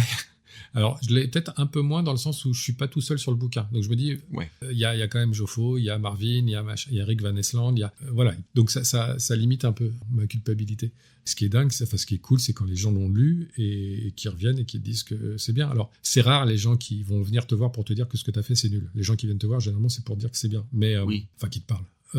Après, tu peux avoir je pense même que c'est nécessaire d'avoir des retours s'ils sont constructifs et bien dits. Ah oui, mais c'est précieux même. Et je le demande, mais le seul retour négatif que j'ai eu, et on me dit c'est trop court. C'est que le premier c'était 22 pages. Parce que c'est vrai qu'en plus en France, on a toujours été habitué à lire plus que 22 pages. On n'a pas cette culture. Là c'est sorti, comme aux États-Unis, c'est une issue. C'est ça. Alors j'avais envie de faire avec quoi j'avais grandi, donc faire ça. Et aussi, c'est économiquement, c'est que j'ai pas les moyens de financer, de payer les pages, de payer 80 pages d'un coup ou 100 pages d'un coup. Après, il y a un truc qui est très cool dans le premier Héritage, c'est il y a 22 pages d'histoire, mais derrière, il y a quand même des croquis, il y a quand même... vous avez mis des choses dedans. Parce que l'histoire. Parce que l'impression coûte assez cher, et donc j'étais obligé de vendre le bouquin, le numéro 10 balles. Là, ce que je suis en train de faire, c'est qu'avec la réimpression du numéro 1, donc il fera un peu moins de pages, qui n'aura pas les bonus, mais je pourrais le vendre, il faut que je calcule, mais normalement, je voudrais le vendre à 5 balles. Ok. Mais là, pour le premier, parce qu'il fallait payer les pages, si je refais une réimpression, j'ai pas besoin de repayer les pages. Je paye juste l'impression, mais je ne paye pas le dessinateur. Avec le premier, j'arrive à 10 balles. Donc 10 balles, pour une histoire de 22 pages, c'est clairement, c'est pas cool. Et comme j'aime beaucoup, moi, en tant que lecteur, tout ce qui est making of, voir les dessins, voir comment ça s'est créé, je me suis dit, je vais rajouter des choses comme ça. Ce que je vais faire aussi sur le numéro 2, parce qu'il est aussi à 10 balles. Mais c'était, pour donner plus de matière. Mais c'est vrai que l'histoire en elle-même, à chaque fois, c'est des numéros de 22. C'est 22, ouais. Mais parce que j'ai pas les moyens, j'ai pas la trésorerie pour faire plus, c'est cher. En gros, tu vas avoir 100 pages. Ouais, c'est ça. 5 fois 22, sont sortis, c'est une centaine de pages, et là déjà, ça te fait une vraie histoire. Bah, l'idée, c'est que ça serait de le sortir après en trade paperback, enfin, comment on appelle ça? Ouais. TPB. Ouais. Ça, Et après, je ne sais pas si les gens l'achèteront, parce que j'imagine que les gens qui vont l'acheter, c'est les gens qui ont déjà lu les 5. Moi, ça m'arrive d'avoir des issues. Et d'avoir ensuite le... Bah ouais, Bon, complètement. écoute, ça fera peut-être une personne. On a beaucoup parlé de héritage, de ce que ça raconte et de ce que ça t'apporte. Mais concrètement, au quotidien, ça prend quelle place dans ta vie, tout ça? Ça me prend beaucoup de temps et beaucoup de place au quotidien quand c'est pendant une campagne Ulule. Parce que là, ça prend beaucoup de temps. Et quand on est sur la mise en page, enfin quand je suis sur la mise en page, ou quand je suis sur les envois aux différents ululeurs. Mais sinon, en vrai, non, ça prend peu de temps, ça me prend... je l'ai toujours en tête, j'y pense toujours un petit peu. Parce que comme c'est en fabrication, je me dis qu'est-ce que je pourrais améliorer, tout ça, mais ça me prend pas un temps fou. Et tes passions en général, elles prennent quelle place dans ton quotidien? Bah, j'ai la chance de faire un travail passion, parce que je bosse dans le ciné. Et, alors, il y a des moments qui sont clairement pas passionnants et des projets qui sont vraiment... barbants. Voilà, enfin bon, en tant que téléspectateurs, ou les films que vous voyez, ils sont pas toujours super, donc nous c'est un peu pareil. Mais donc non, j'ai ce plaisir-là de faire ce métier-là qui est un truc passionnant. Donc finalement, ça prend beaucoup de place dans ton... Ouais. Oui, mais c'est assez marrant parce que je me souviens d'être en tournage et puis on a un break parce qu'on doit tourner de nuit, donc bref, on a 3 heures à tuer et on est avec les autres membres de l'équipe, on dit qu'est-ce qu'on peut faire? C'est tiens, il y a un cinéma à côté, on va se faire un film. Ah ouais. Et ouais, j'ai des potes qui sont mais en fait tu t'arrêtes pas. Ouais, mais je considère pas ça comme un job, donc. Bah ouais. Tu vas souvent au cinéma? Alors moins depuis que j'ai ma fille, j'ai acheté un petit vidéoprojecteur, donc du coup on le projette on regarde les films à la maison. Mais ouais. Je vais un peu moins au cinéma maintenant, un peu moins, donc. Mais ça a quand même une place chez toi importante. Ouais. Tu transmets un peu du coup, tu parles. Ah, complètement. T'as une fille. Ah oui, elle a vu, elle a 7 ans, elle a déjà vu. C'était quoi, il y a 2 ans, elle avait vu tous les Star Wars. Elle voit des films qu'elle n'est pas censée voir à son âge. Elle a déjà vu tous les Marvel, aux grandes dames de sa mère, qui dit mais c'est beaucoup trop violent. Il y a des gens qui se font trancher des têtes. Je dis ouais, mais il y a une morale. Il y a une morale. Les gentils y perdent. On voit que les méchants, il faut expliquer pourquoi ils sont devenus méchants. Donc voilà. Donc, puis ça reste du cinéma. Je sais pas si, enfin. Il y a un côté un peu irréel quand même. En fait, les films... C'est pas le soldat Ryan, j'ai envie de dire. Ouais, c'est ça. C'est qu'il faut faire gaffe sur les films quand tu les montres aux enfants. C'est que d'abord, tu peux quasiment tout montrer du moment que tu expliques. Et tout ce qui est violence, finalement, tout ce qui est violence physique avec des monstres et des trucs comme ça, c'est pas très grave. Ce qui est violent dans le quotidien, là, il faut faire gaffe. Dur, ouais. Et c'est surtout tout ce qui est violence morale qui, là, peut vraiment les perturber. Mais de voir Thanos se faire couper la tête par Thor, c'est pas grave. Non. Enfin, ça l'a pas empêché de dormir. Moi, je pense que j'ai été beaucoup plus traumatisé petit par les Gremlins que par Star Wars. Oui, par exemple, les Gremlins, je vais pas montrer. Alors que c'est un film de Noël, quoi. Mais c'est un film d'horreur, le premier. Le 2, je pense, est plus visible par les enfants. Du 2. Il est très drôle. Il est il est plus critique de la société et tout ça, mais il est pas du tout film d'horreur et il est très très drôle. Ouais, le premier vraiment. Le premier, il commence vraiment comme un film d'horreur. Ouais. Ah bah complètement. Et ce que j'aimais bien dans les années 80 dans ces films-là, c'est que tu avais des passerelles, t'avais pas ok, on fait un film pour enfants, on fait un truc. T'avais des trucs où il y avait même les Goonies. Les Goonies, donc pareil, je me suis fait engueuler par ma femme parce qu'on a regardé les Goonies parce que pour moi c'est un film pour enfants. Bah ouais. Mais il y a des mecs qui se font buter. Indiana Jones. Indiana Jones, je vais pas montrer parce que. Non, le premier, je pense ça va. Le deuxième. Le 2. Ouais, le 2 Le 2 est dur quand il arrache le cœur, là. Je pense que c'est bon, on peut spoiler les Indiana Jones. Et cette scène, c'est un film d'horreur. Faudrait presque que je montre le 3 avant le 1 et le 2, parce que le 3 est beaucoup plus cool. Ouais, puis c'est une histoire avec un papa aussi. Donc... Exact. Mais j'arrête pas de lui montrer des histoires avec des papas, mais où les papas sont des enfoirés. Alors, effectivement, faut que je montre Indiana Jones. Mais tu vois, Star Wars, montrer que le père, c'est quand même pas ça. Père, ouais. Et je sais plus, il faudrait que je fasse la liste, mais je me suis rendu compte que il y a eu 5 films d'affilée où je lui ai montré des pères qui étaient vraiment des gros cons. Et je dis, wow.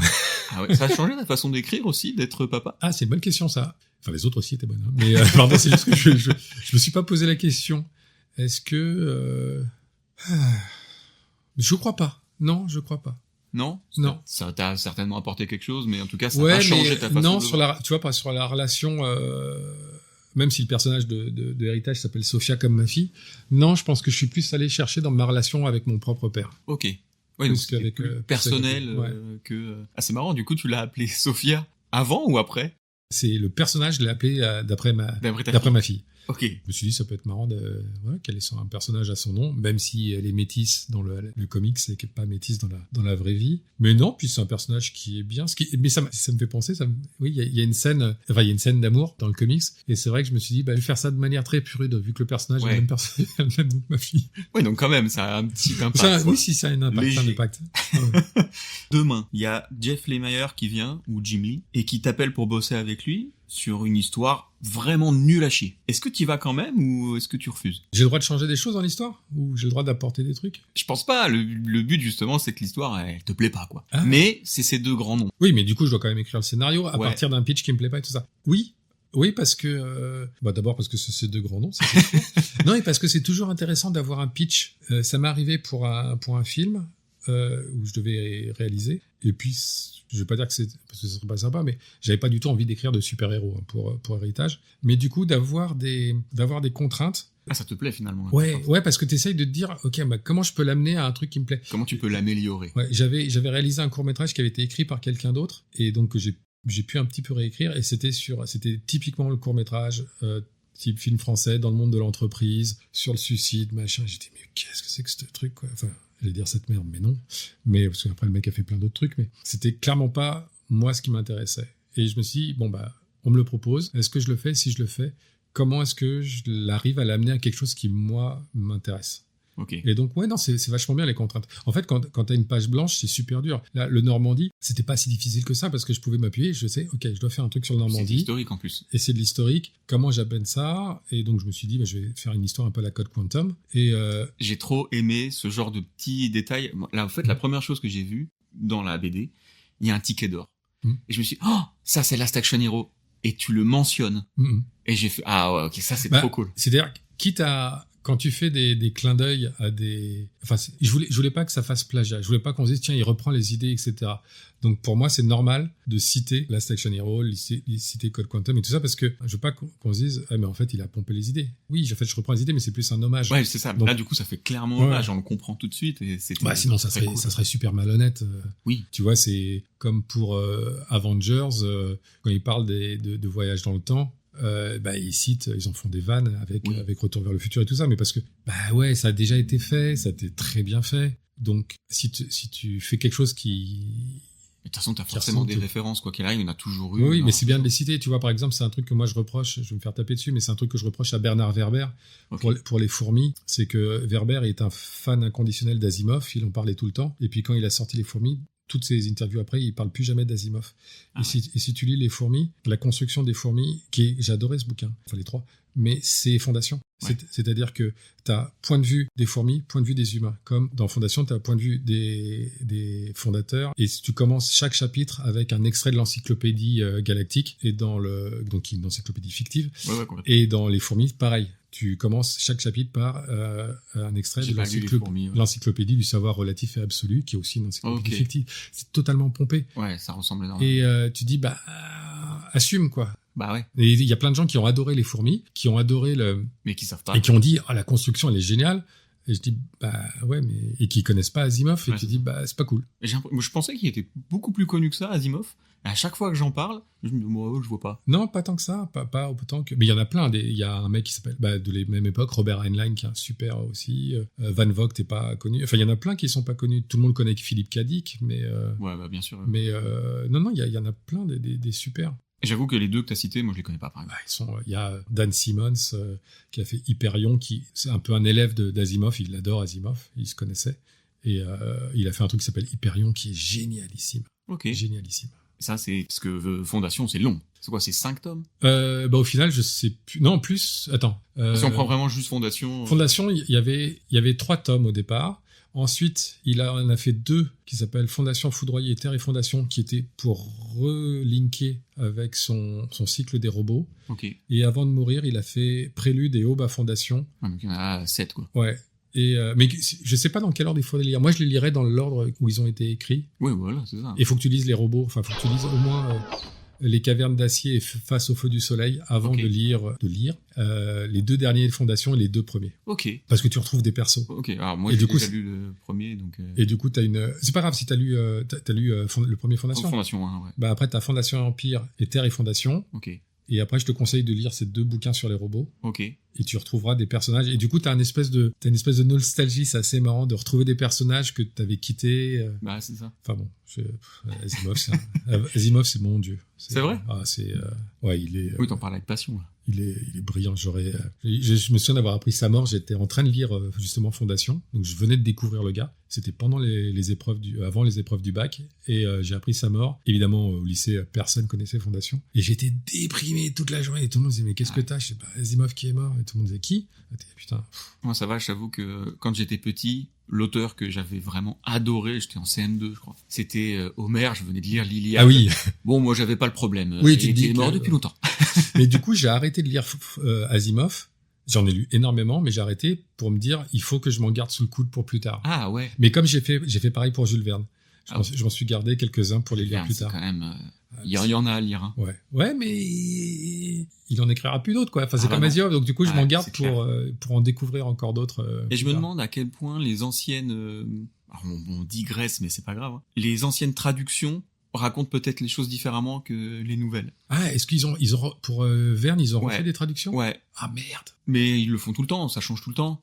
Donc je me demande si est-ce que vraiment vaut mieux acheter les anciens ou est-ce que aujourd'hui c'est plus terrible. Proche. Alors, j'ai envie de te dire pour 2 choses. Un, oui, il faut acheter les anciens parce que les bouquins traduits. C'est même pas des traductions d'ailleurs, c'est juste. Non, pas pour Verne. Ah oui, donc ils rechangent sur Verne, ils changent les mais textes. Ils le font pour plein de. C'est bon. Ils le font pour plein d'auteurs. Ouais. Ah non, mais ça c'est horrible parce que tu changes le. En fait, il y a des mots que t'as plus vraiment le droit d'utiliser, je pense, ou tu vois, peut-être qu'ils veulent, je sais pas. Bah ouais, mais du coup tu changes parce que déjà. Mais il y a des passages qui sont... Alors, Jules Verne, je sais pas, mais je sais qu'il y a énormément de bouquins, et justement, c'était une discussion que j'avais avec ma mère. Il y a énormément de bouquins qui sont interdits, ou qui sont censurés, plus ou moins, quoi. Alors que, bah, du coup, si tu veux les lire aujourd'hui... Ah non, mais si tu changes les mots... Tu dois acheter des occasions, quoi. Si tu changes les mots d'un auteur, c'est juste pas possible. Ce que tu peux faire, c'est que tu peux mettre un préambule en disant, voilà, c'est à une époque où... etc. Mais tu peux pas changer les mots d'un auteur. Enfin, moi, je trouve ça inadmissible. Mais c'est vrai qu'ils le font. Je sais que pour la littérature jeunesse, énormément. Ils changent les mots. Mais du coup, c'est même pas qu'ils changent les mots, c'est qu'ils les simplifient. Donc, avant, t'avais pas de répétition parce que pour une action, t'avais 3 verbes différents. Et là, maintenant, bah, ils vont remettre le même mot. Donc, ça appauvrit vachement la langue. Et le fait de pas comprendre un mot, bah, nous, ça nous est tous arrivé. On ouvrait le dictionnaire. C'est pas vrai. Et puis, tu comprends le sens et du coup, bah, ça t'enrichit un peu. T'apprends un mot que tu vas pas forcément utiliser parce que dans le langage courant, tu utilises toujours les mêmes mots. Mais bon, c'est bien de savoir des mots. Et pour les traductions, c'est une catastrophe de retraduire pour une raison simple, c'est que avant les traductions étaient traduites par des vrais auteurs. Camus a fait de la traduction. Mais t'en as fait un peu de la traduction, toi, sur Batman, non? Ouais, j'ai fait de la traduction sur Batman. Enfin bon, moi c'est pas grave si c'est retraduit derrière. Et en plus, elle est pas bonne ma traduction parce que j'ai fait une traduction trop littérale et le texte était pas bon. Et d'ailleurs, l'éditeur m'a dit, mais t'aurais dû changer totalement les dialogues. Je dis, bah non, faut que je respecte quand même au moins l'idée. Et il dit, non, c'était tellement mauvais que t'aurais dû vraiment réécrire des trucs. Mais bon, je me sentais pas de le faire, mais j'aurais dû, c'est sûr. Mais non, les traductions. Et puis surtout, maintenant, c'est une catastrophe, la traduction. D'abord, l'IA qui s'y est mis. Je me souviens, le dernier Harry Potter, comme il fallait que ça sorte vite, et que le bouquin faisait, je sais plus, 700 pages, ce qu'ils ont fait, c'est qu'ils ont filé 100 pages à un traducteur. Donc en fait, t'avais 7 traducteurs.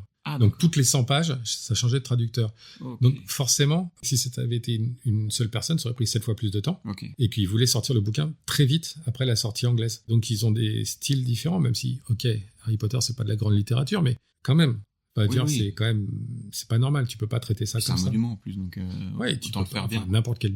Ouais, et donc ça, non, c'est un vrai, pour moi, c'est un vrai problème. Non, la traduction, enfin, il y a des très grands traducteurs. Si on revient sur du comics, Nicolas Vitch, j'ai le droit de dire une insulte, c'est un putain de traducteur. Il est très très fort. Ah oui, c'est lui qui se tapait les traductions d'Alan Moore. Moi, je peux te dire que j'aurais pas vu. Ouais. Et il y a un vrai travail de recherche. Tu essaies de retrouver oui, il est très fort pour ça, Nicolas Vitch. Mais quand t'as des comics qui font des références culturelles à des trucs qui sont typiquement, faut trouver l'équivalent. Ouais, c'est clair. C'est un vrai travail. Ouais, c'est pour ça que je suis assez admiratif du travail des traducteurs sur South Park, par exemple. Oui. Ça, je trouve qu'il faut quand même y aller. South Park, c'est particulier, ça tire de l'Amérique. Et ils arrivent quand même à à raccrocher les wagons, ça, à faire un truc vraiment d'une certaine bien. manière aussi les Simpsons. Enfin, ouais, c'est un vrai taf. Moi, je pense à South Park parce que je suis... Oui, non, mais bien sûr. Une Et puis, grosse c'est encore plus sur la culture américaine, sur la politique. Ah ouais, Donc, complètement. c'est vraiment pas évident. Donc, c'est un vrai taf. Et donc, de refaire une traduction toute bête, parce que tu refiles ça à ton pote ou à ton frère ou ta sœur parce qu'il parle un peu anglais ou à ChatGPT. Bah, non. Non, il y a pas ce truc. Faut que ce soit quand même... Faut que ça reste humain, quoi. Enfin... Bah ouais, puis parce qu'il y a Il y a des nuances que... Il y a des nuances. Alors, encore une fois, pareil, ça dépend mais une notice, c'est sûr que c'est différent. Une notice ou même certains comics se disent c'est pas grave. Ou certains bouquins disent ouais, c'est vrai, effectivement, c'est pas grave. Mais il y en a d'autres, ouais, les traductions d'Asimov étaient vraiment bonnes. J'ai lu ensuite Asimov en anglais et les traductions, elles étaient vraiment très bonnes. Et d'ailleurs, Héritage, est-ce que tu voudrais que ce soit traduit dans d'autres langues et que ce soit disponible? Ce qui est assez rigolo, c'est qu'Héritage, le premier, et puis d'autres projets, je les ai écrits en anglais parce que, par exemple, Natalio, lui, il parle pas français. Ah ouais. Ah bah oui. Donc, il y a des trucs que j'ai écrits en anglais. Et c'est assez marrant parce qu'il y a des choses qui passent bien en anglais, passent pas en français, et inversement. Ça. Ouais. Et là, du coup, le 2, je l'écris en français. Bah oui, parce que Marvin ce que j'aimerais faire, c'est pour Héritage, c'est qu'une fois qu'on aura un certain nombre de numéros, c'est d'envoyer ça à un éditeur américain. Ouais, je crois que parce que on a déjà fait une interview ensemble il y a 3-4 ans, et je crois que tu parlais de Boom Studio, que t'aimerais bien que ce soit Boom Studio. J'ai quelques contacts chez Boom, peut-être aussi chez Image, du coup, grâce à Charlie. Mais ça serait sympa de faire ça, ouais. Ça serait sympa. C'est ce que je te souhaite, moi. Puis ça, du coup, paradoxalement, ça veut dire que ça reviendra sûrement en France. Si ça sort en anglais, après, ça va être retraduit. C'est bizarre. Et autre question pas si innocente que ça. Si toi, t'étais un personnage de comics, tu serais plutôt un héros, un vilain, ou le type un peu dans l'ombre qui fait avancer l'histoire sans vraiment qu'on le remarque? Si j'étais un vilain, je serais Dr. Doom. Qui est totalement incompris. Je dis ça parce que, aussi bien dans ton boulot que dans l'écriture, t'es souvent dans l'ombre. Ouais, j'aime bien. J'aime pas être mis en avant. Là, je suis ravi d'être avec toi, et en plus, le fait d'avoir juste des micros, c'est cool. Et moi, c'est pour ça que je fais un podcast, parce que j'ai pas envie de faire des vidéos sur YouTube. J'aime pas mon image particulièrement, et j'ai pas envie de me montrer. Mais c'est con parce que t'as une super casquette. Mais je précise pour les auditeurs, une casquette Jurassic Park. Une casquette Jurassic Park. Vraiment classe. Non, de me voir, c'est très perturbant. Une fois, j'ai fait un podcast et ma caméra a merdé, ce qui fait que les gens me voyaient, mais moi, je me voyais pas. Et ça, c'était super. Ah ouais. Non, j'aime bien être derrière. J'ai un énorme ego, mais comme tous les chefs-op, que ce soit mon travail qui soit vu, moi, je m'en fous qu'on me voit. Je comprends. Mais c'est pour ça que dans la musique, je me suis toujours dit, les Daft Punk, ils ont tout compris. Ouais, putain, mais ça, c'est... Ou Slipknot, mais c'est un autre genre. Quand j'étais gamin et que je voulais faire de la musique, je me disais, mais si je fais un truc, je vais avoir un masque. Et même en dédicace, je l'aurais bien fait, mais bon, Monsieur Garcin l'a fait avant moi. Et puis finalement, je me dis c'est pas plus mal parce que quand t'es en dédicace et qu'il fait chaud, le masque tu dois prendre, tu prends cher. Mais il y en a d'autres, hein. Comment il s'appelle la personne qui a fait Nier Automata, j'ai fait un épisode dessus en plus. Coucou, c'est Geek du montage. Je parle tout doucement parce que Margot elle fait dodo. Il est 4h du matin. L'épisode il sort tout à l'heure dans 3h. Donc je parle tout bas. Tout ça pour dire que c'est Yoko Taro. J'espère que j'aurai pas besoin de repoper parce que flemme de réveiller Margot. Après elle sera toute ronchonne. Allez, bisous. Lui, il a toujours... Ouais, c'est bien ça, les masques. Moi, j'adore Halloween pour ça. Enfin, je sors plus Halloween, mais j'adorerais avoir baladé avec un masque. Ouais, Et c'est pour ça que du coup, j'avais un peu mis cette question en me disant, est-ce qu'il va choisir la personne de l'ombre ou... Ah non, complètement. Après, je ferais plus, je m'identifiais plus et je me disais, évidemment, Dr. Doom, mais pas le Spider-Man super-héros qu'on a, plutôt le Spider-Man à l'époque où c'était un loser qui galérait à payer ses Peter Parker plus que Spider-Man, quoi. Voilà. Mais qui essaye de faire le bien. Mais même, ce que j'aimais bien avec Spider-Man, enfin, ce que j'aime toujours, et je sais pas si c'est encore le cas, parce que je n'en lis plus, c'est qu'il s'en prenait plein la tronche. Je pense que c'est le cas aujourd'hui avec Miles Morales. D'accord. Ah oui. Ouais, qui est quand même le nouveau Spider-Man, un petit peu. Hein. Le Peter Parker d'aujourd'hui, c'est un adulte. C'est plus le gamin qui a des problèmes. Enfin, il est passé par tellement de phases, de toute façon, Spider-Man, que voilà. Mais ça, c'est le côté qui me plaisait. C'est le côté, il s'en prend plein la gueule, il finit par gagner, mais il galère, quoi. Et oui. Et justement, ce travail que on voit pas toujours, c'est aussi ça qui t'a amené à créer dans tes comics et à passer par le financement participatif. Dans tes comics, c'était d'abord parce que j'avais fait un pari avec un pote, un G-son, que si un jour on montait une boîte, que je montais une boîte, je l'appellerais DTC pour le fameux. Oui, j'allais te le dire, c'est fait exprès. Totalement. DTC. Et donc je me suis dit, ma boîte je l'appellerais DTC. Et donc je me suis dit, enfin ma boîte c'est une assoce. Et je me suis dit, bon maintenant il faut que je relie ça aux comics. Et donc ça s'est appelé Dante Comics. Dante Comics. Et le but de l'assoce c'était vraiment par rapport à Ulule et par rapport à l'argent des ventes de comics. Ouais, c'est ça qui change par rapport à une édition classique, quoi. C'était juste vraiment... ça, c'était que je voulais être sûr qu'il n'y ait aucune ambiguïté. C'est-à-dire que tout l'argent qui rentre grâce aux comics va à l'association qui ne sert Oui, donc aujourd'hui, c'est une association, c'est un collectif peut-être. C'est une association de l'ONU nationale. Non, c'est pas vraiment un collectif parce qu'il y a que moi dans l'association. Ah ouais, d'accord. Comme il faut être deux, et j'ai en trésorier, j'ai ce fameux pote, un Gesson, Ok. parce que ça le fait marrer. Mais c'est moi qui fais tout. Ok. Ah, il y a rien à faire. Ah, donc ceci dit. derrière DTC, il y a que toi, quoi. Oui, c'est juste je reçois l'argent sur un compte qui s'appelle le compte Dante Comics et je paye avec ça. Ok. Et voilà. Mais l'idée, c'était vraiment d'avoir le truc le plus transparent parce qu'il y a eu tellement d'histoires de mecs qui montaient un projet, y compris des gros noms, hein. Voilà, et qui partaient avec les thunes ou des trucs pas très, voilà. Les brigands. On ne citera pas Rob Liefeld ou d'autres. Mais il y a eu plein, enfin, il y a des grands aussi. Il y a tellement de possibilités avec ces trucs-là de faire des belles choses, mais il y a aussi beaucoup de possibilités de faire des escroqueries. Et je me disais, il faut que je montre patte blanche et que j'ai la preuve que vraiment je suis réglo. Oui. Après, les gens qui ont lu le premier héritage, je pense que maintenant ils se disent, ils doivent savoir que je fais pas de coup bas. Mais bon, pour le premier, il fallait quand même que je le montre. Et puis voilà, je trouve ça plus honnête. Tu l'as créé vraiment pour Héritage. Ouais. Ouais, c'est Oui. totalement lié à ça. Oui. Après, et aujourd'hui, il y a d'autres choses que Héritage dans tes comics? Non, il y a que ça. Et j'espère d'autres choses. Il devrait y avoir autre chose, mais parce que j'attends des pages depuis des années de Natalio, donc le dessinateur du premier, ouais. voilà, avec qui on avait un autre projet, mais et ça sortira si je récupère les pages un jour, ça sortira chez Dante Comics. C'est pas une vraie maison d'édition, c'est vraiment une association pour être le plus transparent possible. Vis-à-vis des gens qui mettent de l'argent, vis-à-vis des impôts, vis-à-vis de... Voilà. Mais du coup, si on veut te suivre, d'ailleurs, il y a la page DTC sur Instagram, par exemple, et on peut voir un peu l'évolution de Héritage et de tes projets. Oui, c'est moi qui suis derrière la page Instagram. Ouais. Oui, c'est comme ça que moi je t'ai contacté pour venir aujourd'hui. Si t'envoies des insultes dans tes comics, t'es sûr que c'est moi qui les prends. Donc y a pas de... Voilà. On va éviter, au contraire, on va Si envoyer de l'amour, faut pas envoyer... Oui, enfin, vous envoyez ce que vous voulez, vous savez que ça m'arrive directement dans la gueule. Et comment on prépare une campagne sur Ulule? Comment ça se présente? Je sais pas comment font les autres, mais moi je contacte... alors maintenant, j'ai la chance d'avoir pris pas mal de contacts avec des youtubeurs et tout ça, en fait, qui m'ont suivi, des gens qui sont devenus des potes. Donc je les préviens avant, je leur dis voilà, je vais faire tel truc et je vais avoir telle campagne. Et généralement, ils me disent écoute, est-ce que tu as envie de participer à l'émission telle date? Est-ce que tu veux qu'on mette ça? Est-ce que tu as des... Okay. Donc, ça marche pas mal par ça, ouais. J'imagine ça doit être quand tu commences la campagne et qu'il n'y a pas encore tous les gens qui se sont mis dessus, ça doit être une source de stress énorme quand même, non? Alors le premier, ouais. Et le deuxième... T'es plus serein sur le deuxième? Non, parce que le deuxième, non, parce qu'il s'était passé tellement de temps entre le premier et le 2 que je me suis dit, les gens vont pas revenir. Plus, je m'étais dit, c'était surtout mes potes et ma famille qui avaient participé au 1, donc ils vont pas revenir sur le 2, donc ça va être chaud. Et, il doit y avoir un petit peu d'excitation aussi. Mais non, il y a du stress. Il y a beaucoup de stress, et puis après, ça dépend comment va la campagne. Souvent, ça marche très bien au début, et puis après, ça s'arrête. Donc au tout début, tu dis c'est cool, c'est super, et puis après quand ça s'arrête, tu dis merde. Est-ce que du coup ça va... Faut relancer la machine un petit peu. C'est pas évident. Je pense pas être très très bon à ça d'ailleurs. Je pense qu'il y a des campagnes, je vois des campagnes qui explosent sur Ulule, et je sais pas comment ils font. Je pense que la com, si on n'est pas dedans... je pense qu'il faudrait avoir les gens qui cartonnent, c'est souvent ceux qui sont déjà eux-mêmes influenceurs ou youtubeurs. Ouais, je pense, ça fait... Mais on m'a dit, tu devrais faire ta chaîne. Je suis les gars, déjà, j'aime pas me montrer, alors en plus...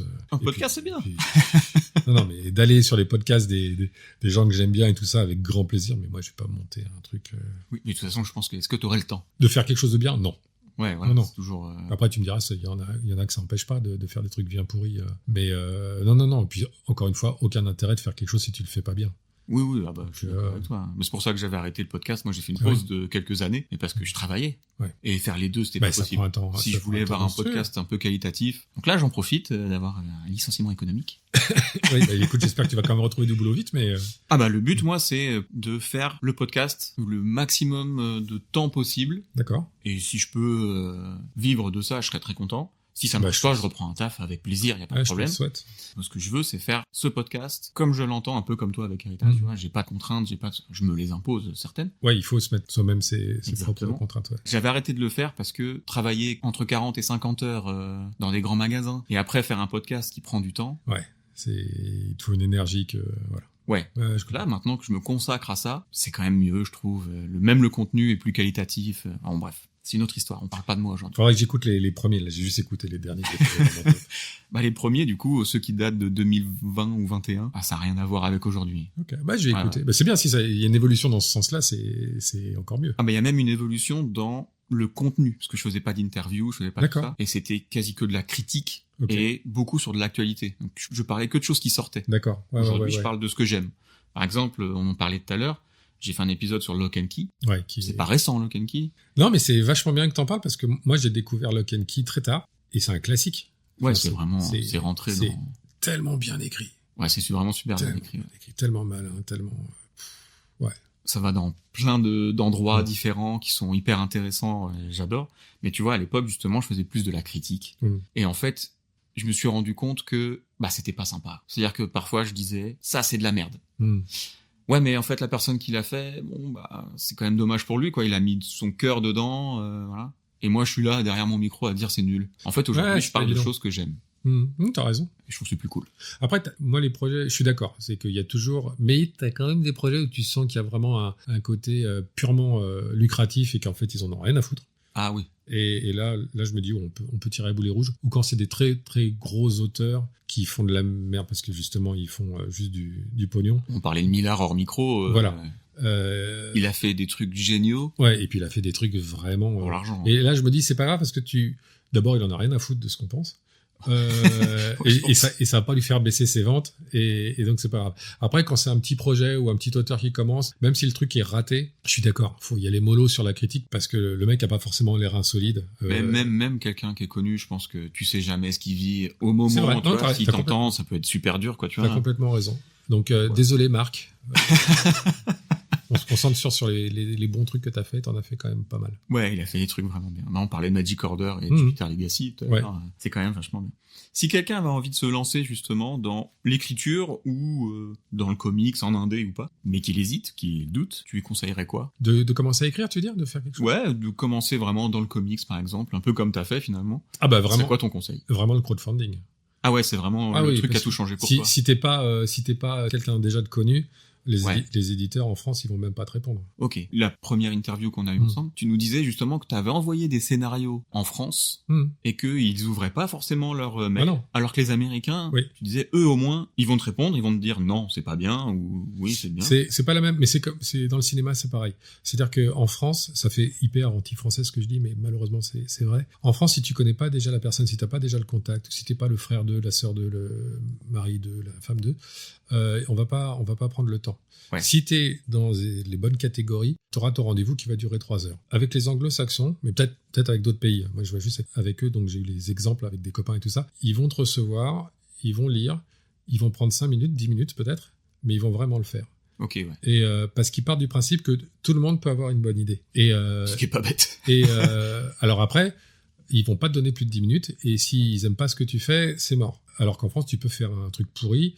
Du moment que tu as la carte parce que tu es la bonne personne, tu pourras refaire un projet. Aux États-Unis, tu n'as vraiment pas intérêt à te planter. Mais moi, je me souviens, il n'y avait pas encore les trucs de chat ou les WhatsApp ou Facebook ou Instagram, mais tu pouvais récupérer assez facilement les mails de Joe Quesada, Bill Jemas, enfin les mecs de Marvel, parce qu'ils avaient tous, je sais plus si c'était la première initiale, le nom de famille et @marvel.com.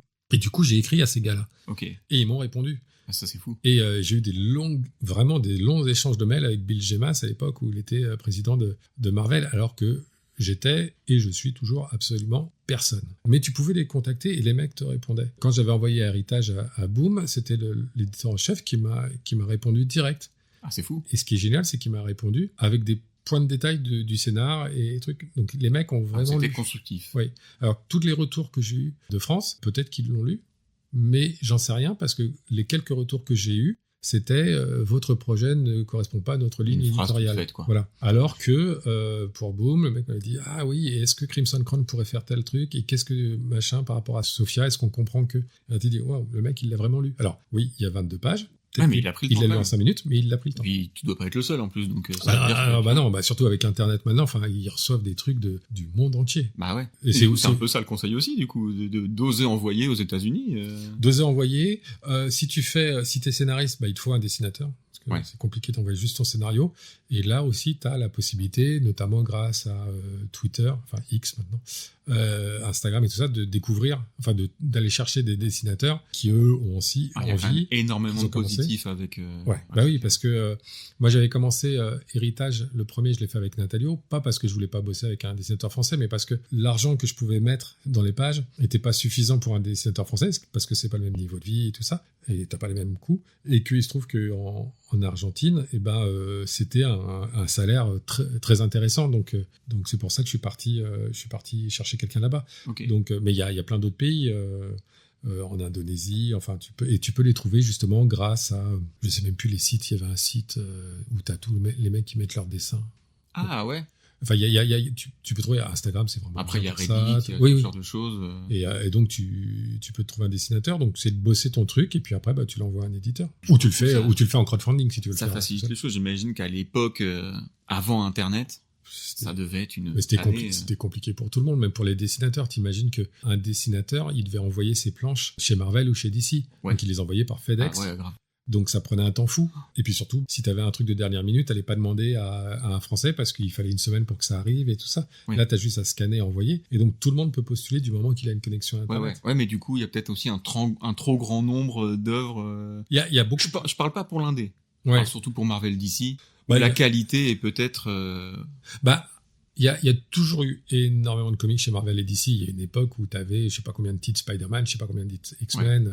Bon, tu me diras, c'est un peu encore le cas. C'est un peu ce que les gens reprochent, par exemple, à Panini. Et ils sortent énormément parce que c'est aussi une façon de prendre la place chez les libraires, dans les tables, tu vois. Ouais, c'est pas bête. Ouais. Et donc, c'est la quantité va peut-être prendre le pas sur. Et puis, la qualité, ouais. et ils ont pas besoin que tous les bouquins se vendent bien. Tu vois, par exemple, en franco-belge, quand ils sortent 10 bouquins, enfin 10 BD, il faut qu'il y en ait une qui marche, Oui. et ça va payer les coûts des 9 autres. Ouais. Bah, c'est ce qu'il faudrait faire dans plein de... Mais le problème, c'est que tu vas pas forcément attacher autant d'importance à toutes les BD, parce que tu vas en sortir 10, au lieu alors que tu devrais en sortir 2-3. Ouais. T'en sors 10 parce que tu sais qu'il y en a une qui va marcher, et du coup, les 9 autres, elles sont sacrifiées. Et si c'est un premier numéro, ce qui est souvent le cas, derrière, l'auteur, il en fera pas d'autres parce qu'on va lui dire écoute, on t'a donné ta chance, ton bouquin, t'en as vendu 50 exemplaires. Donc il y a un côté assez vicieux, enfin pervers, parce que d'un côté, il faut sortir plein de trucs pour prendre la place sur les étals, et d'un autre côté, il y en a plein que tu sacrifies. Ça doit être pareil dans le cinéma, dans le milieu dans lequel t'évolues aussi. Complètement. Enfin, c'est peut-être même là où c'est le plus... Dans le cinéma, il y a beaucoup trop de films qui sortent. Oui. Il y a plus de 400 longs métrages qui sortent au cinéma français. Ah ouais. Ils vont sortir sur une journée, sur 2 jours, mais il y a... Ouais, c'est ça. Ouais. Donc si en plus tu rajoutes les plateformes, tout ça, la production elle est énorme. Elle est énorme. Beaucoup trop. Un petit peu trop, ouais. Parfois, c'est vrai qu'on tombe sur des qualités de films qui sont... Ouais, et puis t'as des films qui vont être vus par... t'as des films qui sortent en salle qui sont vus par 1000 ou 2000 personnes.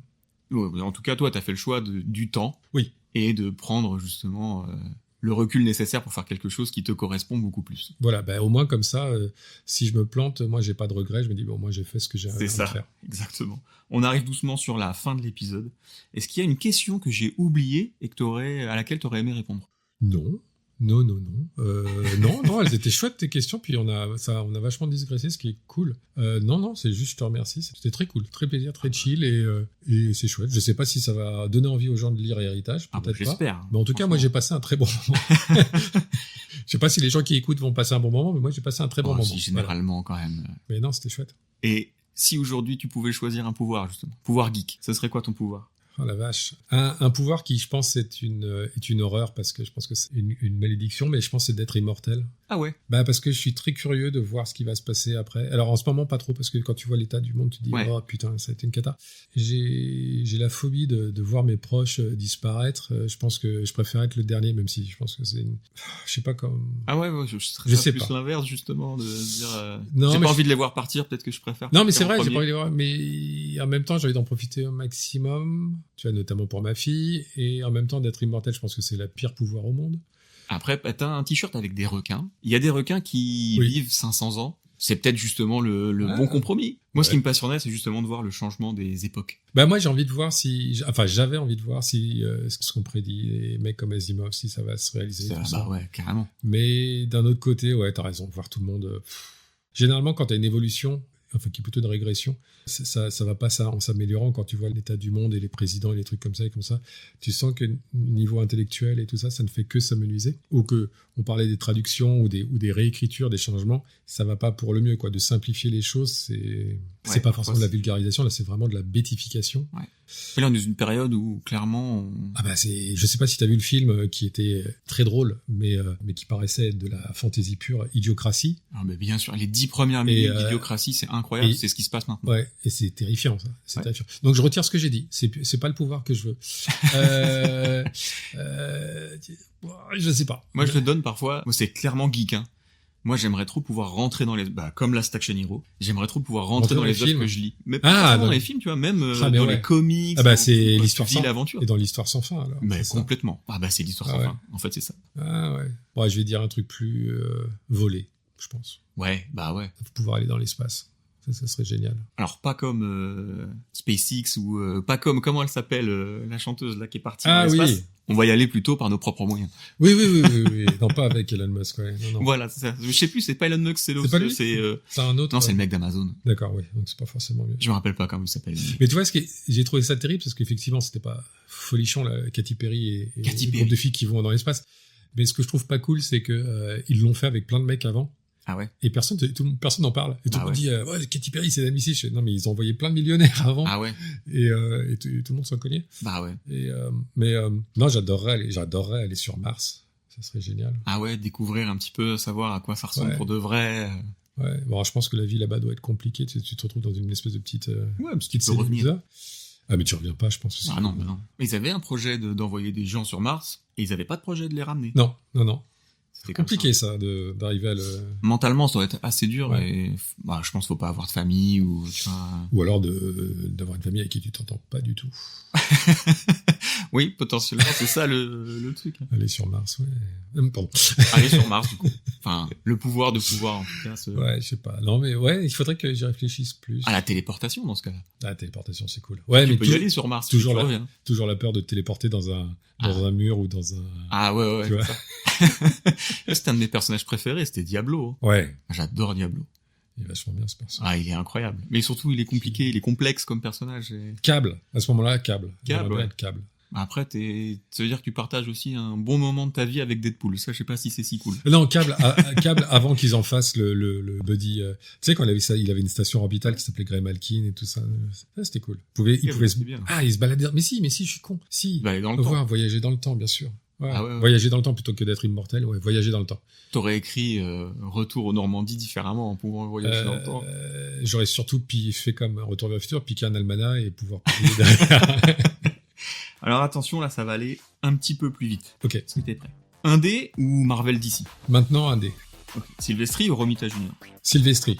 Bill Pope ou Larry Smith? Je connais mal les deux. Ah ouais? Ouais. Matrix ou Eyes Wide Shut? Eyes Wide Shut. Allez. Spidey ou Invincible, pardon. Spidey. Obligé d'aller pour Spider-Man. Ah, Spidey. Ouais. BD ou manga? BD. Je m'y connais très peu. Moi, je connais pas du tout le manga. À part Akira, je connais rien. Ok. Et enfin, Sophia ou Crimson Crown? Oui. Sophia. Sophia quand même. Mais c'est très lié à Crimson. Ah la vache. Ouais, non, Sophia. Elle est dure celle-là? Ouais, très dur. Ouais, c'était le but. Ça veut dire que j'ai réussi. Ouais. Non, je pense que ma fille s'appellerait pas Sophia, j'aurais peut-être dit Crimson Crown. Mais là, du coup, Sophia... Ouais, il y a un lien affectif. Ouais, et puis elle se développe...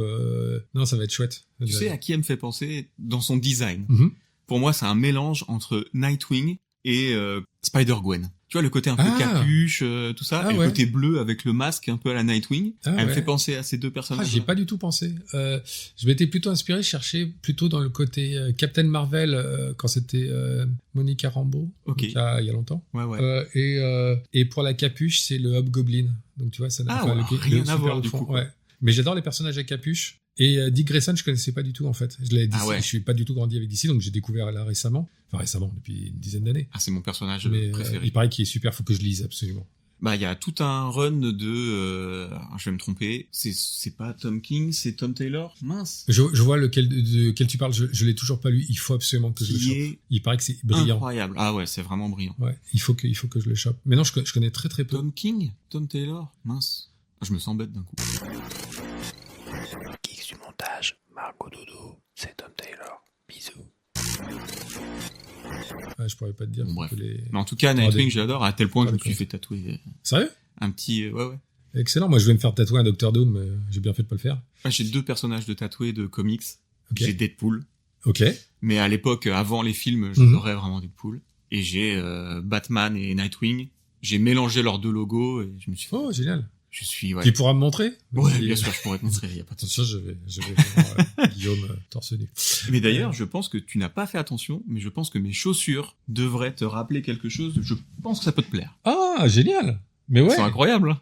Alors, on n'est pas du tout dans le comics, là. Non, non. Mais on est dans ton métier, par Bah contre. ouais. Ah, donc j'ai les jumelles de Shining sur oui. mes chaussures. Tu sais que j'ai fait une connerie. Quand je cherchais à montrer des films à ma fille, donc c'était, je crois, elle avait 5 ans et demi, et je me dis, je vais lui montrer Ready Player One parce que c'est ouais. fun et c'est un Spielberg. J'ai trop envie de le revoir. J'ai complètement oublié. Il y a toute une séquence qui est longue de Shining. Ah ouais? J'ai oublié aussi. Ouais, je l'avais complètement zappé. Je l'ai vu au cinéma, donc Et, depuis. et qui est hyper flippante. Ça se passe dans l'hôtel de Shining, et donc Ok. t'as les différentes séquences, et qui est super flippante. Ah bah et, ouais. et là, mais heureusement qu'on n'est pas aux États-Unis, donc on peut pas s'acheter d'armes parce que ma femme m'aurait buté. Est-ce que là, le coup je me souviens, les portes qui s'ouvrent avec le sang et ma femme qui essaye de, elle est sale l'eau, et ma fille qui a 5 ans qui fait, maman, c'est du sang. Là. Ah ouais, d'accord. Et après, tu te rappelles la scène dans la baignoire où t'as une femme nue qui sort de la baignoire complètement. et qui a une espèce de zombie qui Ah ouais, est là. oui, bah...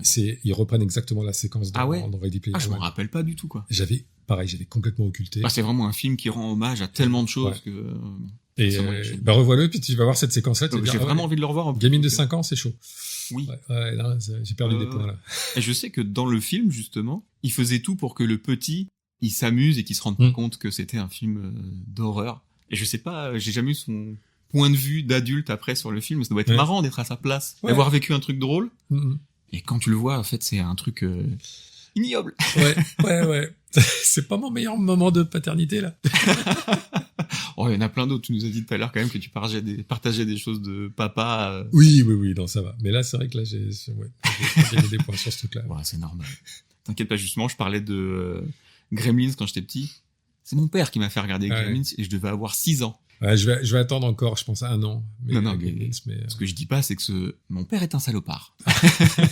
Et j'avais peur, je suis parti dans ma chambre, et il m'a fait « Reviens, on a mis Blanche-Neige !» C'était encore Gremlins. Ah, voilà. dur. Merci papa. Dur. Après, les enfants ont pas mal changé. Moi, je sais que j'avais vu Highlander à sa sortie, donc je devais avoir 7-8 ans. Ça m'avait traumatisé. Et je pense que ma fille le verrait maintenant, ça lui ferait rien. Ça lui ferait rien. Ouais, les enfants sont vachement habitués à voir pas mal de trucs. Et ouais, je pense que tout a beaucoup changé, ouais. Ouais, je pense. Est-ce que tu aurais un comics à recommander aux gens qui nous écoutent? Un comics, et après, si t'as autre chose... Ouais, le Lock and Key. Ah ouais? Parce que je sais que t'en as très bien parlé, mais Lock and Key, c'est vraiment une énorme claque pour moi, parce que... et en plus, là aussi une claque en termes de scénario, c'est que je détestais le dessin. J'ai mis beaucoup de temps à rentrer dans le dessin. Il est dur, le dessin, ouais. Après, ça allait, mais au début, j'ai eu beaucoup de mal. Mais l'histoire était tellement bien que je suis rentré dedans, et après, le dessin ça correspondait à... voilà. Mais au début, j'ai eu beaucoup de mal. Après, en comics, j'ai envie de dire n'importe quoi d'Alan Moore. Parce que c'est brillantissime, mais bon, tu vois, tout le monde le dit, donc voilà. Oui, c'est vrai qu'il est fort. Alan Moore, Frank Miller, les deux, ils sont quand même au-dessus du game. Moi, j'adore les trucs un peu old school, mais toute la saga du Super Bouffon et Spider-Man, j'adorais. C'était Roger Stern, je crois, qui en a scénarisé pas mal. Après, j'ai grandi aussi, j'étais ado quand il y avait X-Force. Peut-être que ça a mal vieilli, mais j'aimais beaucoup les premiers X-Force. Il y a tellement de choses. Déjà, Lock and Key, moi, je Lock and peux Key, valider, c'est tellement incroyable. C'est brillant. Et surtout, il fait pas les mêmes erreurs que son père, je trouve. Ouais. C'est beaucoup moins protestant. Ouais, dans l'écriture. Et puis Stephen King, il y a un côté, je veux dire une horreur, j'ai un côté un peu Mark Millar. Dans le sens où je trouve qu'il y a... Il produit beaucoup. Il produit beaucoup, il y a une super bonne idée, et puis au fur et à mesure, ça part un peu en sucette. Tu vois, par exemple, je me souviens, Le Fléau, le début, tu dis waouh, et puis après, tu dis... Ouais, on en parlait justement dans notre première interview. Ah oui? Bah ouais, parce que moi, c'était ma recommandation, c'était Le Fléau, parce que Delcourt les ressortait. Et j'avais lu les 2 ou 3 premiers tomes. Ouais. Et on en avait parlé justement, et tu me disais que mais tu vas voir la fin. Et du coup, j'ai lu la fin, et effectivement. Je me dis, c'est dommage. Ouais. Mais c'est surtout une morale qui, finalement, moi qui suis complètement athée. Ouais. Oui, il y a un côté très. Voilà. Finalement, m'a un peu plombé. C'est qui est un peu cucu. Mais quand même, j'avais beaucoup aimé ce comics. Visuellement, il était incroyable. Le livre, Le Fléau, c'est différent. Le comics, c'était très bien. Je vais le lire. Je l'ai toujours pas lu.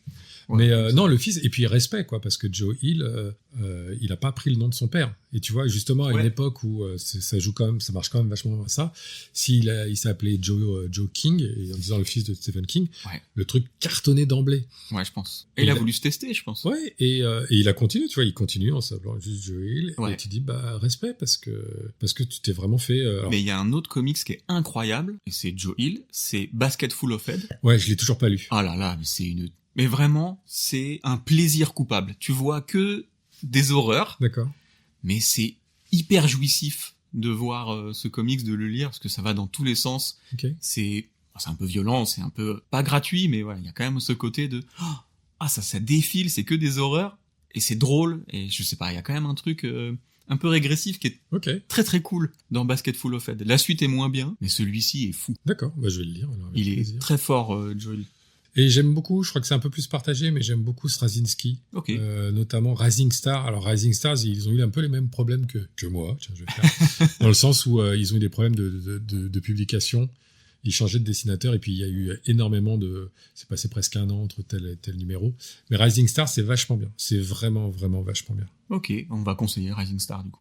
Et est-ce que t'as une autre reco, rien à voir comics, c'est vraiment un truc qui te fait plaisir? Je sais pas si t'as vu une expo récemment, un film. Ouais, alors en expo à Paris, il y a une expo de Latour qui est un peintre qui avait été un peu oublié, qui était un des peintres préférés de Louis XIV, et à sa mort, tout le monde en a plus rien à foutre. Et il est revenu un peu à la mode, on l'a redécouvert dans les années 70, je crois, donc assez récemment.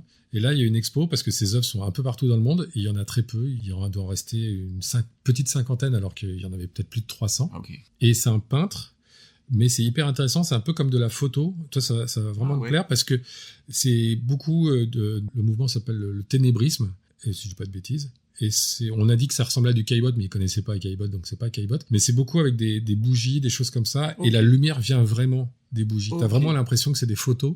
D'accord. Et c'est hyper intéressant. C'est Barry Lyndon avant l'heure. Ouais, il y a de ça.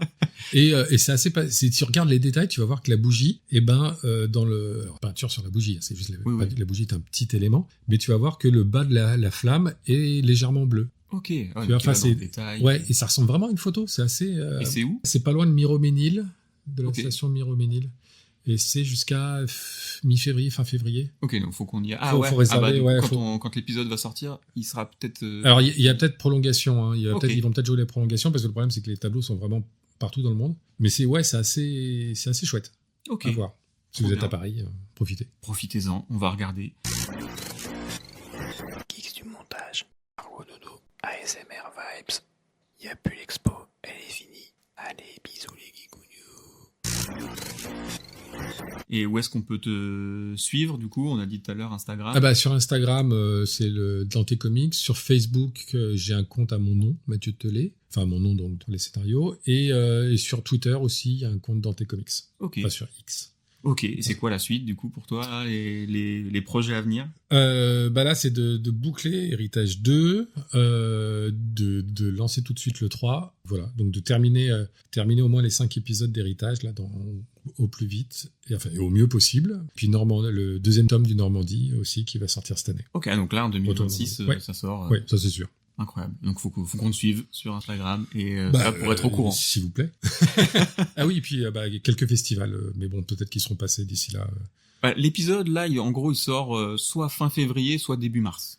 D'accord. Là, il y a Cerise donc qui sera en février, enfin qui était en février. Et il y aura, je serai à Brou. Ok. Je sais plus quand c'est. Avril, je pense. Et je vais voir si je peux pas faire un festival plus comics aussi. Mais ça va dépendre des dates de sortie, si j'arrive à sortir au moins le nouveau numéro 1 d'Héritage. Ok. Pour l'avoir, parce que du coup l'avoir avec un prix réduit, ça permet d'avoir des nouveaux lecteurs qui seraient intéressés potentiellement pour la suite. Et s'il y a des gens qui veulent le découvrir, j'espère. L'idée c'est d'avoir un maximum de lecteurs parce que ça permet de continuer, même si de toute façon je me suis engagé à continuer Héritage jusqu'au bout. C'est vrai que s'il y a des lecteurs, c'est mieux. Oui, c'est mieux, clairement. Un grand merci Mathieu, vraiment c'était trop cool. Je pourrais parler des heures de comics avec toi.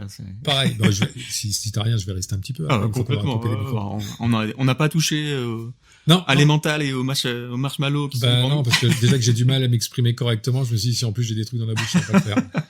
Alors, en tout cas, mes petits geekouniou, n'hésitez pas, allez voir ce que c'est Héritage. Donnez de la force à ce projet qui est un peu fou. Franchement, ça vaut le coup.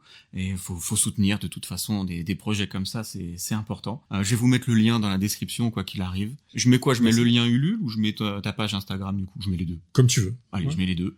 Comme ça, au moins, on est tranquille. Donnez de la force à DTC. C'est quand même important. Je dis bien DTC, hein, parce que c'est ça qu'il faut dire. Moi, je dis pas non plus pour quelques étoiles et des abonnements, donc hésitez pas, hein, ça donne de la force au podcast. Ouais, il faut. Ouais, voilà. Il mérite. Et Mathieu, avant de couper, si cet épisode était un super-héros, ce serait quoi son nom? Et il faut un super-héros très chill et très cool, très détendu. Luke Cage? Allez, Luke Cage. Ouais. Ça me va. En plus, il est costaud, le mec. Ouais. Merci beaucoup, Mathieu. Merci à À la toi. prochaine. À la Ciao. prochaine. Ciao. Hasta la vista, baby.